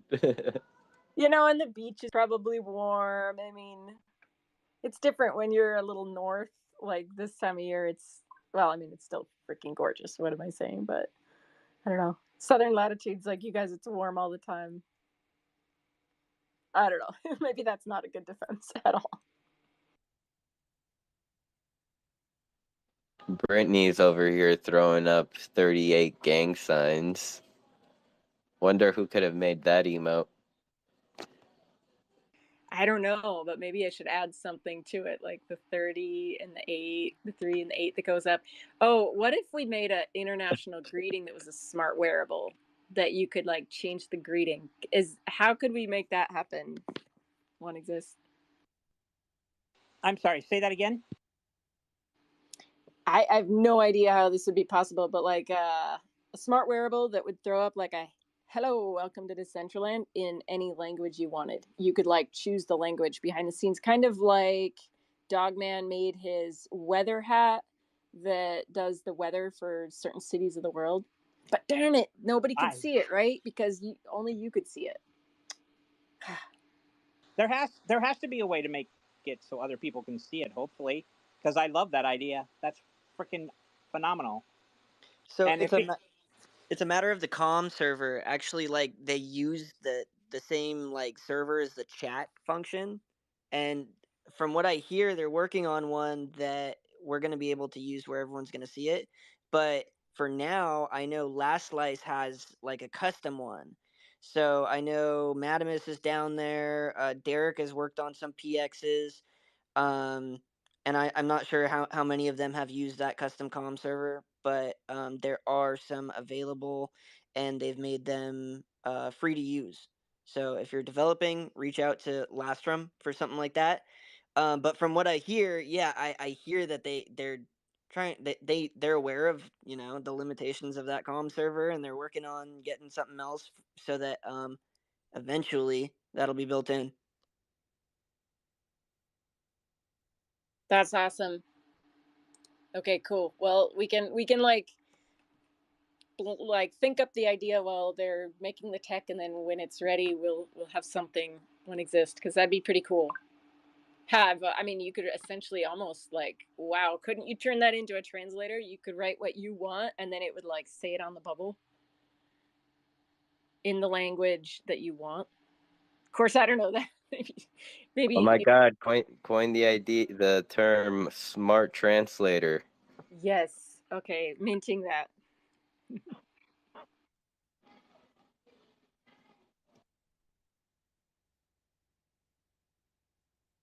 You gotta coin the term, get the coders, then you get the Decentralands, then you take over the world.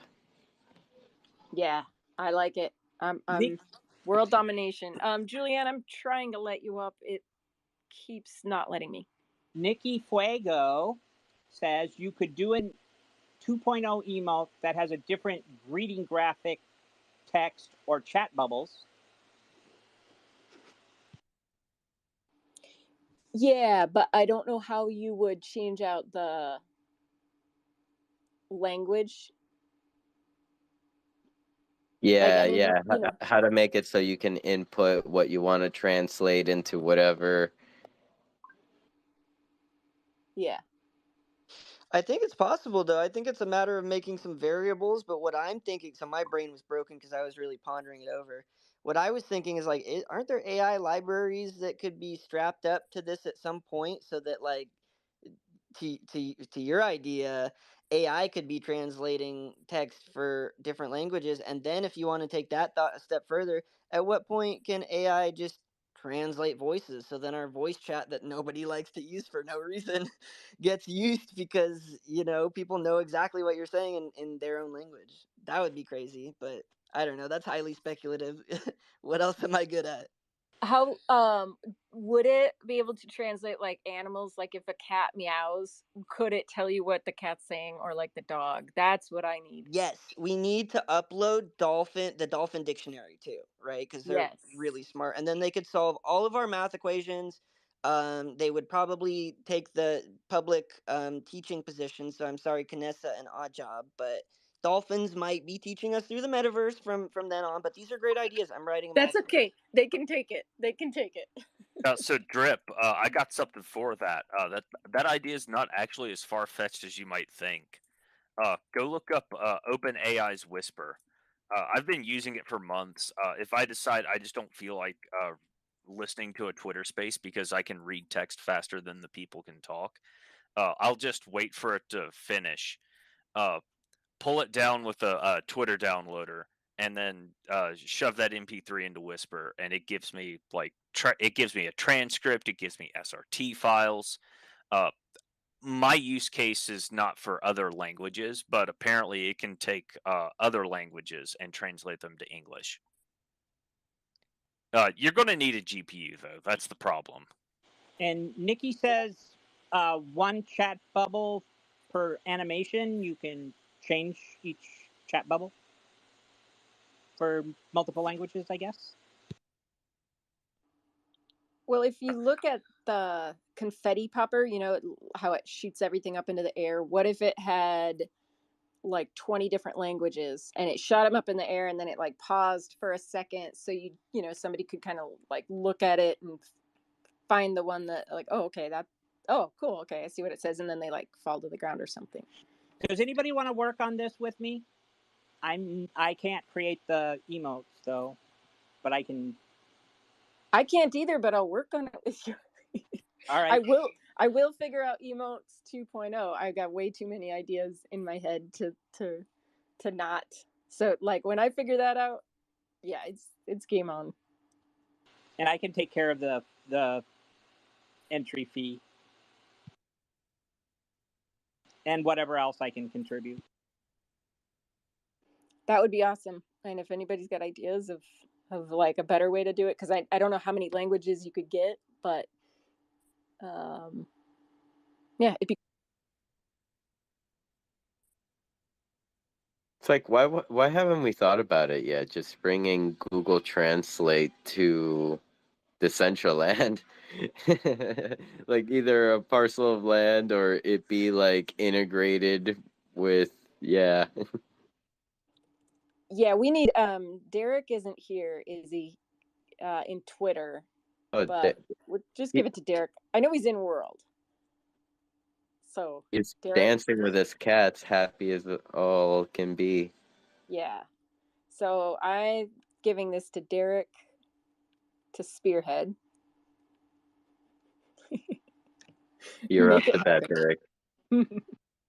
What's up, Deuce? Is that how you What say up, it? Deuce dude? Hero? What up? Yo, I had a question about Open AI, or yeah, I think that's what it's called, Open AI.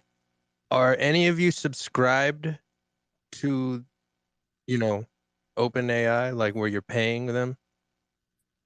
I am, yes. Okay. Like, is it worth it? Is it that much better? Like, and do you get all those apps with that, like the whole, the art stuff, the art generator and all that stuff? No. Whether it's worth it, I guess it depends on what all you want to do with it.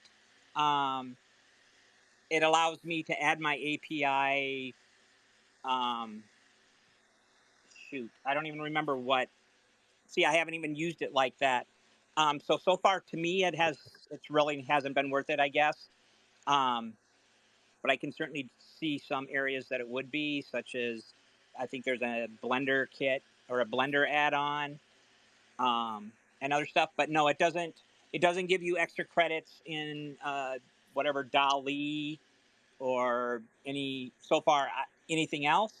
But they do have attached to it the app some different styles, I guess, prompt writing things you can use. I mean, at first when they did allow the web browsing, that was freaking awesome. That to me was worth it. But Mm-hmm. they have since removed that, I guess, for copyright issues. It was getting into places people normally couldn't, so Right. they put a pause on that for now. Anybody else using Open AI like that?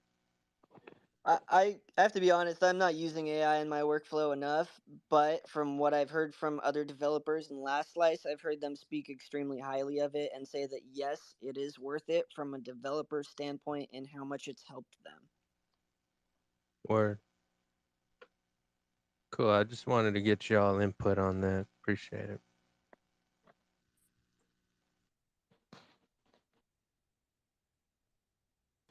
Thank you, Deuce.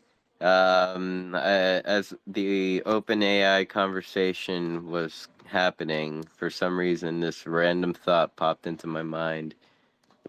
No one has to answer this one, but who's going to be staring at the sun on the 14th? There's some sort of one of I'll them be staring eclipses. at the sun and I'll be staring at crypto like a motherfucker. I'll be staring at Buffalo and Buffalo, campaign yeah. Oh, the 14th is Buffalo too?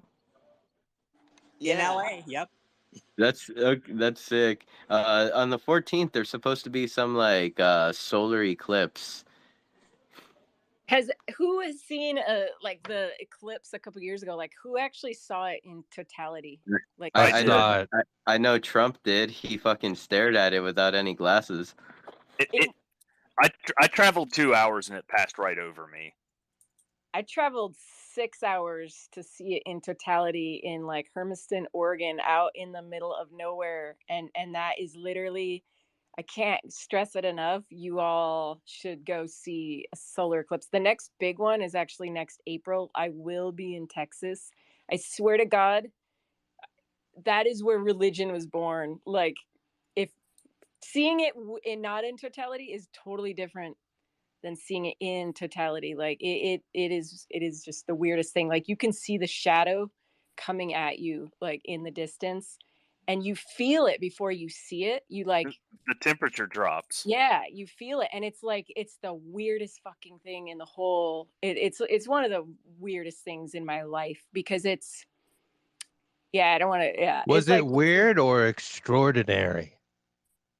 it's Yes. where our ancestors realize there's something a whole lot bigger than themselves. Yeah.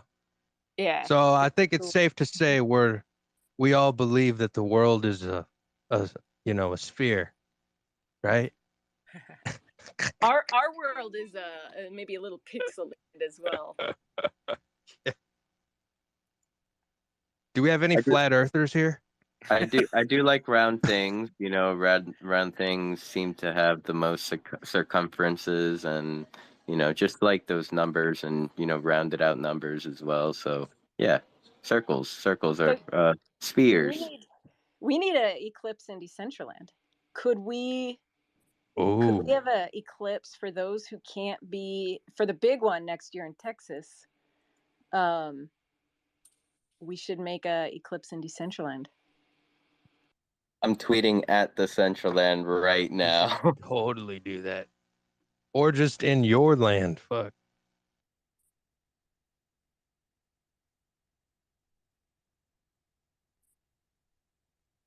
Should I specify solar or lunar, or just say an No, no, no. eclipse? Well, yeah, because solar, yeah, lunar. Wait, I don't know. so, You can tell I'm wait, pretty. which one? Look, solar. You know what? Decentraland needs to have a corresponding natural event to every like their Perseids meteor shower, when a freaking comet flies by, when there's an eclipse. They need to, yeah, I don't know. They need to have like a corresponding natural event like that.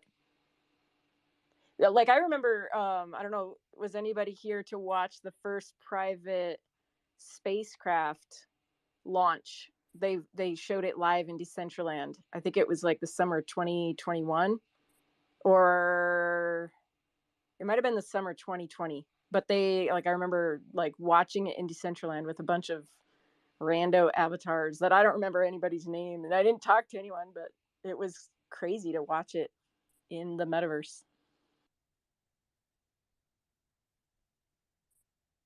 Watching it in the metaverse. I wonder how different space hits when, like, you're watching, like, objects being yeeted into a different area, and then, you're watching it from this different area other than reality. I wonder if, Yeah. like, I wonder if one day we will be like from the metaverse be able to connect to like some sort of satellite that's out all the way in fucking Jupiter for us to like view what's going on just for Well, fun. yeah, like do you remember that Space One project that collabed with DG, and they were gonna mint the wearables from space? It was a Decentraland wearable that they were minting in space.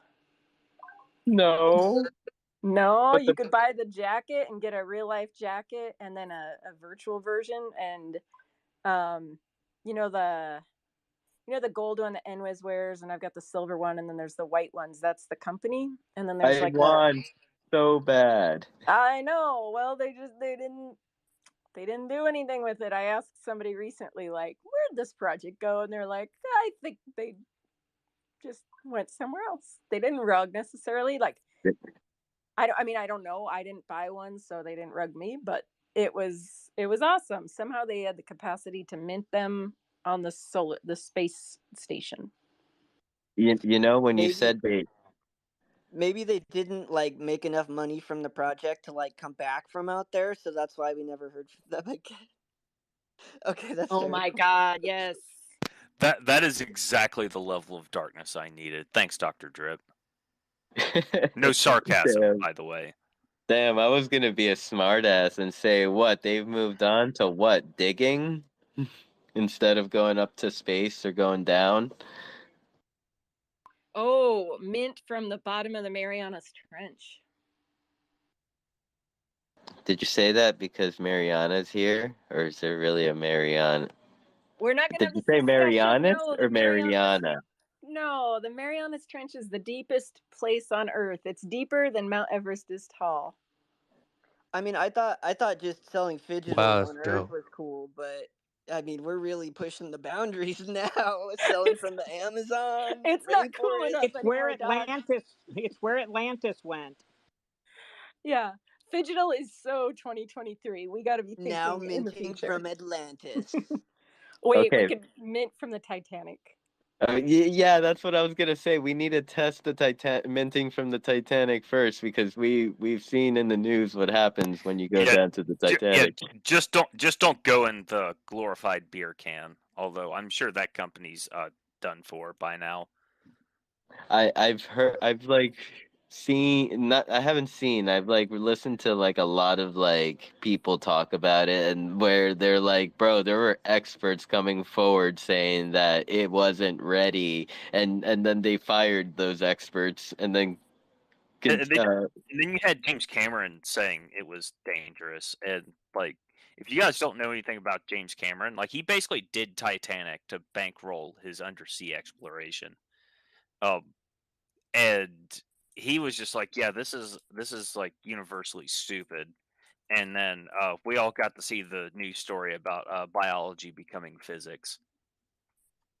Wait, to get serious for a second, what do they mean by minted from the moon? Like how, like what does that mean? Or like minted from Sorry space, for the sorry. jackets. Yeah. They were fuck if I know, but they were going to mint them from up there. So that might have been like, I don't know, maybe somebody had a computer. I'll give me a second and I'll scrounge up the link.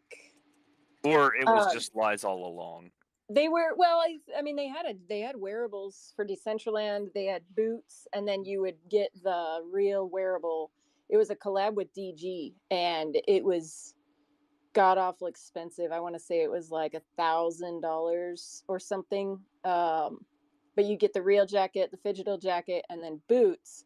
And then, like, if anybody knows this company, they are the one that made the unique one of one tuxedo, um, that a real life, like Bill Nye and Buzz Aldrin got the real life version, and then there's one more, and then a friend in Decentraland has that. So they've done some cool shit.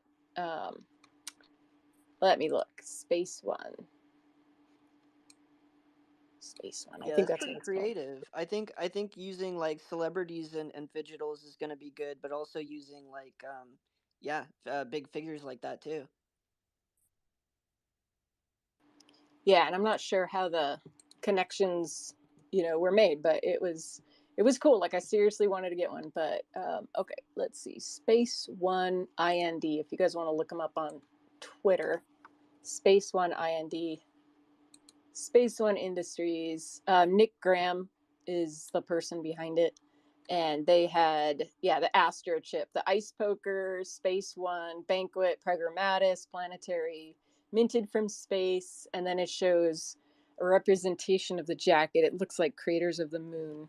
Let me try to post this at the top.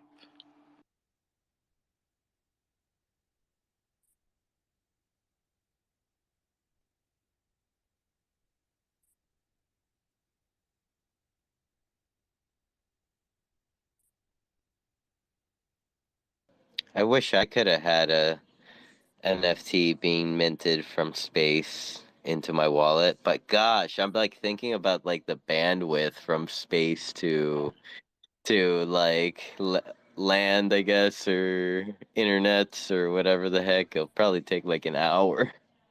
Yeah, we pay enough in gas from down here.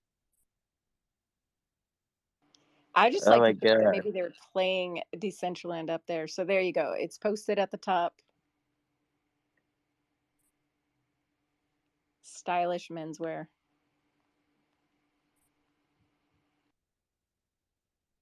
I promise that if I ever get yeeted into the moon or into the space stuff, I will open up an NFT project and try to mint it from up there.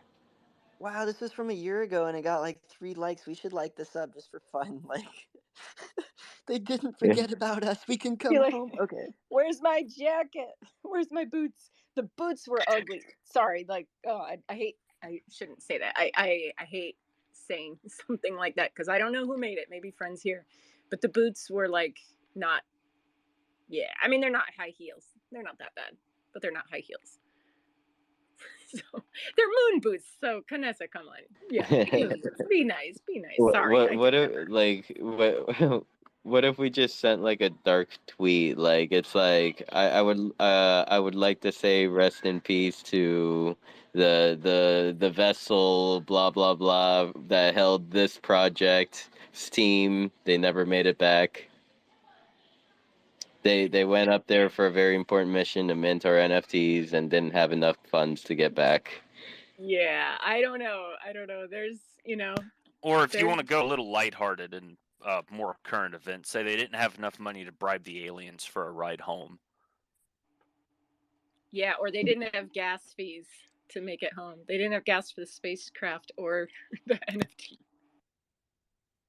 I mean, I think they could at least hitch a ride from the Mexican alien ones, the Nascasia ones. I forget the name. The the little Nazca, things that look like beef jerky. not the Nazca aliens.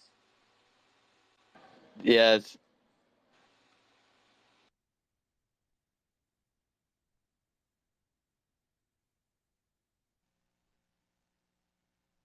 Yo, I had a question about anything going on with like music performances because I'm really interested in joining like music performances in Decentraland. I mean, go ahead. No, you go ahead. You're the. I was just going to talk because there was a pause. You're the music matrix, so yeah, you got your finger on the pulse. I mean, when anytime you want to really perform, I mean, we have the community manager of Roomway here. There's a possible opportunity. For Social Fridays, they have an event every Friday, and usually they bring in different like different DJs or performer. Then I mean, there's always True Band Room. Yeah, hit up Shelly. I think you know Shelly. Okay, And, cool. Yeah, Shelly. Who's the other person that's here? I mean, you can hit up Dr. Drip. Hey, it's me. But yeah, so recently we've stuck to Okay. the same few DJs just because they agreed to work with us at a lower price because we are not within grants. And to be honest, you guys, the grant that we have in right now just got like utterly smashed by our favorite DCL cartel person that we all don't like. Um, but yeah, I don't know if our music venue will be cooking for very much longer based on what we're looking at today. But yeah, that guy went through and just really messed up a bunch of grants while we were on this call. Gnarly. Well, yeah, I mean, hey, Hey, I kind of at least expected. Chris lost most of his VP in the last week. Oh, there's that. It's not Yeah, all terrible. and to be honest, I'll wear that one proudly, I guess, because I mean I screw those guys. Yeah. How much were you paying your DJs, Doc? So when we were under grant, I can share that information. We were paying $250 per event, and we've reduced to quite lower, and we're gonna probably maybe be phasing that out or figure something out. Yeah, it's we're getting ready to tighten up some budgets and have some different discussions. It sounds like, but yeah, to be transparent, it was 250 per event, for a 1 hour. Some cases were 2 hours. It was different for different artists that wanted to do different things. Right. But there are other venues here that pay anywhere from $100, $150. Some of them even more. But yeah, it all depends on what it is. If it's like a big festival, I know that they started paying the big artists less for the big music festivals. All kinds of budgets are trying to crack down. But there are still some opportunities. If you're just looking to play music and get a show, I know True like loves to put on new artists. I know that there's some other venues as well. Somebody just made like a really long list of like all the venues. I know which one is it? The Inn is doing a lot of like they're doing their own like IRL things from their location, but I know that they also work with other streaming DJs too from what I hear. So yeah, there's a handful of them. But from what I've heard, Shelly is like the connect for getting on a stage with a good show. That's what's But up. All right, cool. I'm keep I'm keep good in with her, so that's perfect. keep in mind, you may have to do some free shows too to get your name out Yeah, I'm there. not looking for payment. That's weird as fuck. Okay, then awesome. I don't Yeah, know it's like that Madamus down there, if you can give a thumbs up, thumbs down. Is Seed still doing Friday? I don't think I've seen one for a while.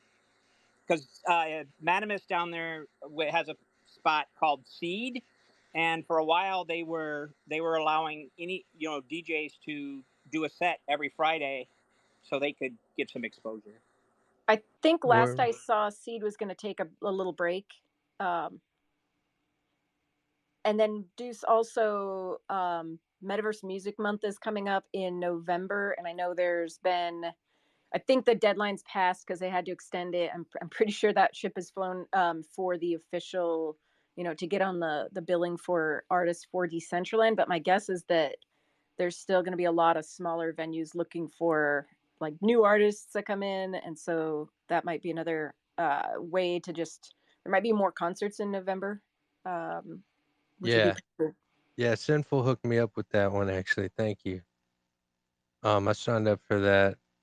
But yeah, I guess Shelly's the person I gotta talk to. Yeah, Shelly or Tank Poco over at the Dollhouse. Dollhouse. Yeah, Okay. definitely like spots to hit up. Dollhouse Um, sounds chill. Who do I need to talk to for Dollhouse? Come by there on Monday when Sinful has his hosts his Beyond the NFT there as well. Right. You do that yeah, every Monday. yeah, yes, sir. Actually, here in this Twitter space, you can, if you like scroll down, you could hit up M. Like just shoot her a message, say, hey, Okay. well, she's probably listening. She'll know what to do, right, Em? Or if not, uh, just ask if she could connect you with Yeah. Tank Poco. I'd love to get in these spaces and maybe be like a house performer, because I do this regular. This is what I do. Just I produce, I write music, and I'd love to just do this weekly.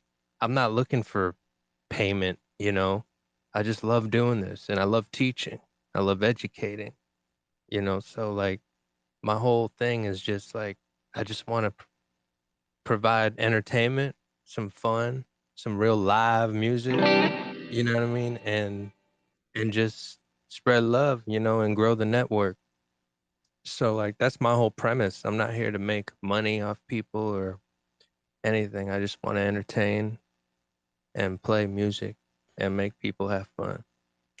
Is it possible to take a quick segue and maybe let him play something to show what he's got? Sinful or Canessa? Yeah, I mean that's it's up to you guys. That we've been going for almost 4 hours, so yeah, definitely. And then I guess maybe if So, people have any yeah, more topics, go ahead. actually, I was gonna say maybe we could finish off with the song. Unless someone has like a topic that we can cover, we could talk about it first, and then I don't know how much time you have with us, Deuce. No, Sin, we doing final thoughts after? Oh, I'm good.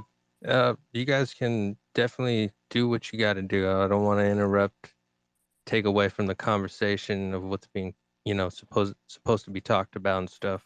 But, I could always play some music in the end if you'd like.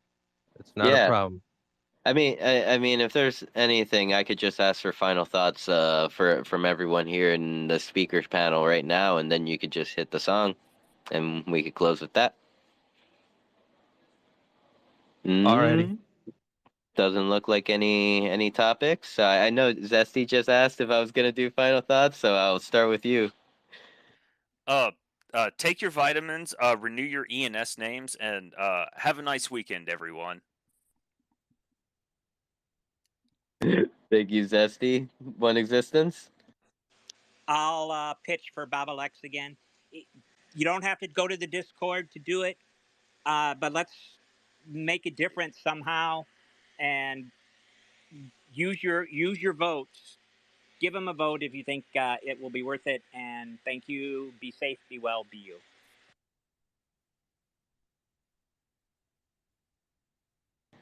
Julianne, pass it over to you. Let's go Decentraland. Woohoo! I love that energy. Let's go. Dr. Drip? take it away. Yes, much love. Whatever happens with this grant, it's looking a little scary after today. We're gonna keep building. Got love for everyone here that listened in and that is in Decentraland in any shape or form, no matter how little or much. Got a special place in my heart. But yeah, if you guys are interested in supporting this Roomway grant, the main benefit is that we're open sourcing the entire game. So there's not really a repo where you're just all good to go with making your own fill in the blank like Wondermine or Golfcraft or Roomway, right? Like you can't just like take that code base and build your own with it. You have to piece it together using the awesome repo. So at Roomway, we're now working with devs that really support open source and they want to get this out. The problem is it's all in SDK 6, which they're sunsetting in a really messed up way that doesn't support old games that they've invested a ton of money in. So that code that we want to open source is pretty much worthless. So we want to dedicate part of this budget to allocate towards those conversions. Which there's a big discussion to be had about how that's being rolled out because there's going to be other games that need to convert, and the cost for conversion for most parcels is relatively low. It's not a big feat unless you have big components within your game or experience that makes it highly complex. Roomway uses the Infinity engine, which if you're familiar with, there are other games that use it. Of course, there are other cool things that could be developed on SDK 7, and we're looking forward to them. There's talk of another car vehicle module. I really wish that they had a proof of concept, but I do believe that that's something that could benefit DCL. But it is entirely different, and Roomway has a working play to earn game that we want to give to everyone to deploy and make into their own game. So that's ultimately the down low of what we're doing. I'm part of the core team. I'm listed as co-founder and community manager. There is a lot that I do. I'm very proud of everything that I've done for Roomway and in Decentraland. Um, but like I said, if the pay that my position pulled was a blocker for Vroomway to continue, I truly believe in Vroomway, and I already told them to resubmit it without me on there entirely. That's my commitment to Decentraland. But whatever you do believe, if you choose to vote yes and support us or not, we just got smacked with a big 4 mil no from a corrupt dude that probably has deals with other people out there. So I don't know. It's looking pretty dark. But like I said, either way, I don't have any hard feelings if you guys are voting for other stuff or not voting or voting no even and for good reason. We need to tighten the budget. I'm all for spending in Decentraland. I want to spend the budget, but I also want it to be spent correctly and tightened down. I'm all for that. So I don't feel bad if you guys need to ask your questions, and those questions make us look better because we have the answers and we're not crooks. We're here to help the community grow. So that's me speaking for my team. I know I got Nikki Fuego down here who's all about Decentraland, more so than me even. And yeah, that's all I got for today. Thank you so much for listening. Thank you so much for rocking with us. Social Fridays, we're gonna try and keep them going if we can. So I don't know, maybe it will become a free venue, and maybe that's something that we can open up to the community more. Also, to update Fresh Mint, if anyone remembers, I have a community-based show that's for wearable creators to share their creations. The concept behind it was not so much for me to go and find creators, but it was supposed to be more of like a decentralized sign up where I don't care who signs up. That's not for me to say. But it didn't really gain traction. I had created it within CBD in hopes that it would kind of flow in and out easily, but I think ultimately my vision for it was maybe a bit more ambitious than the resources available.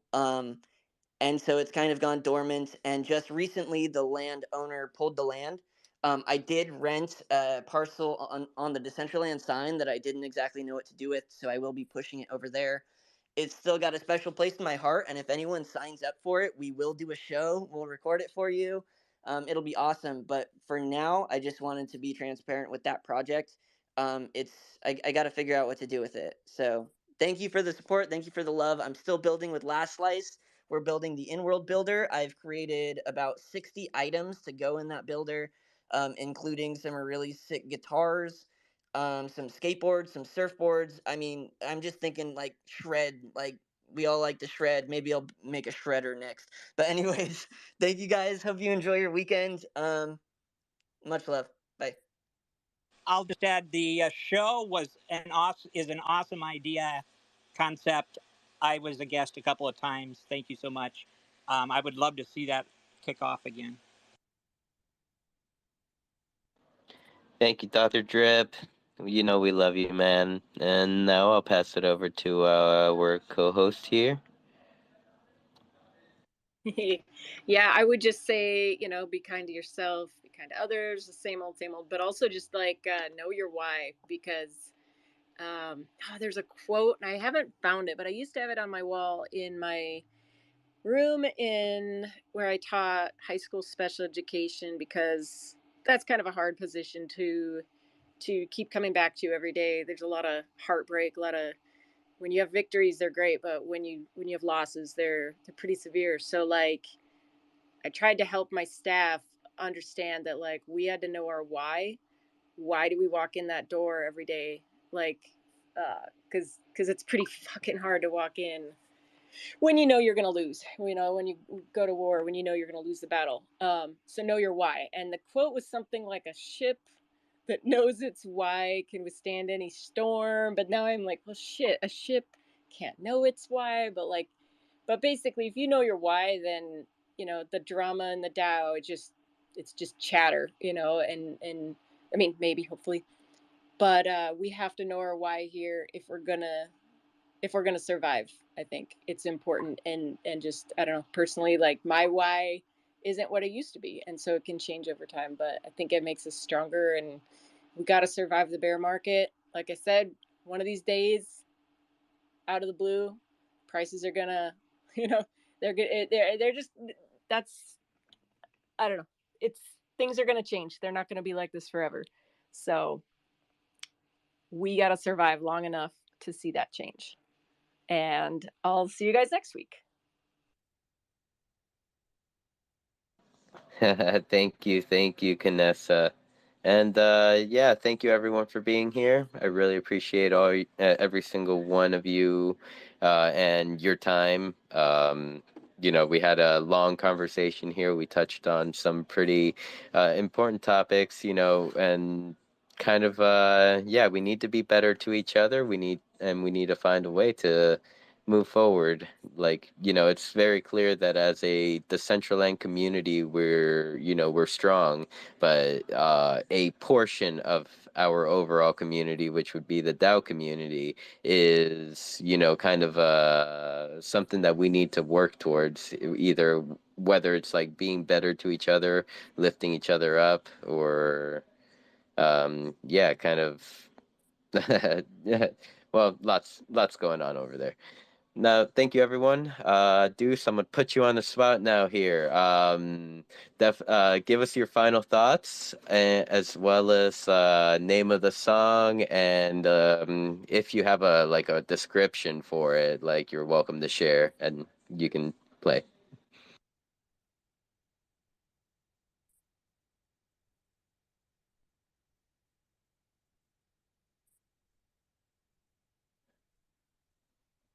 Deuce, are you there? Oh shit, my bad. I'm here. Yeah, take it away, dude. All right, cool. I'm gonna play this one song I'm learning right now. Goes a little something like this.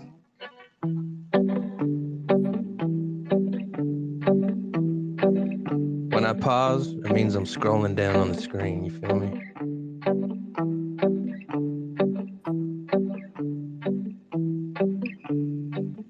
Now and then I think of when we were together. Like when you said you felt so happy you can die. Weirdo. Told myself you were right for me, but felt so lonely in your company. That was love and it's an 8 I still remember. But you didn't have to cut me off. Make it like it never happened and we were nothing. I don't even need your love. You're like a stranger and it feels so rough. Didn't have to stoop so low.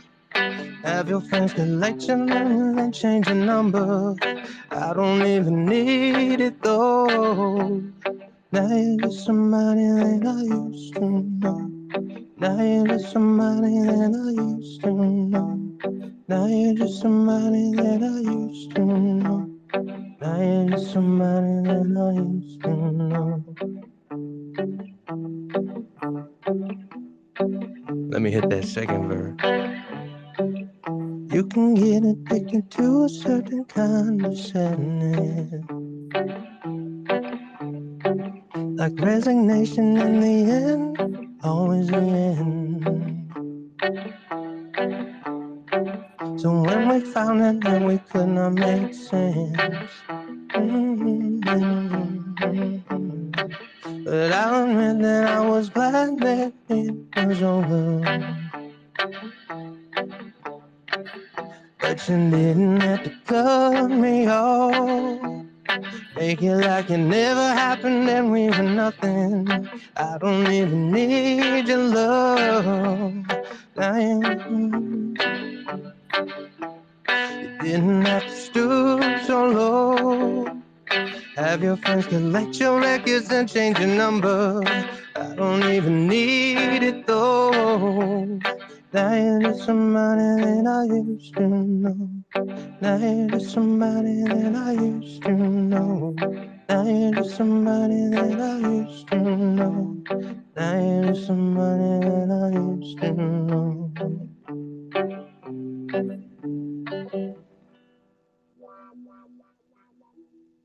Thank you very much. Have a good day, everybody. God bless. Thank you. Take care, everyone. Have a great weekend.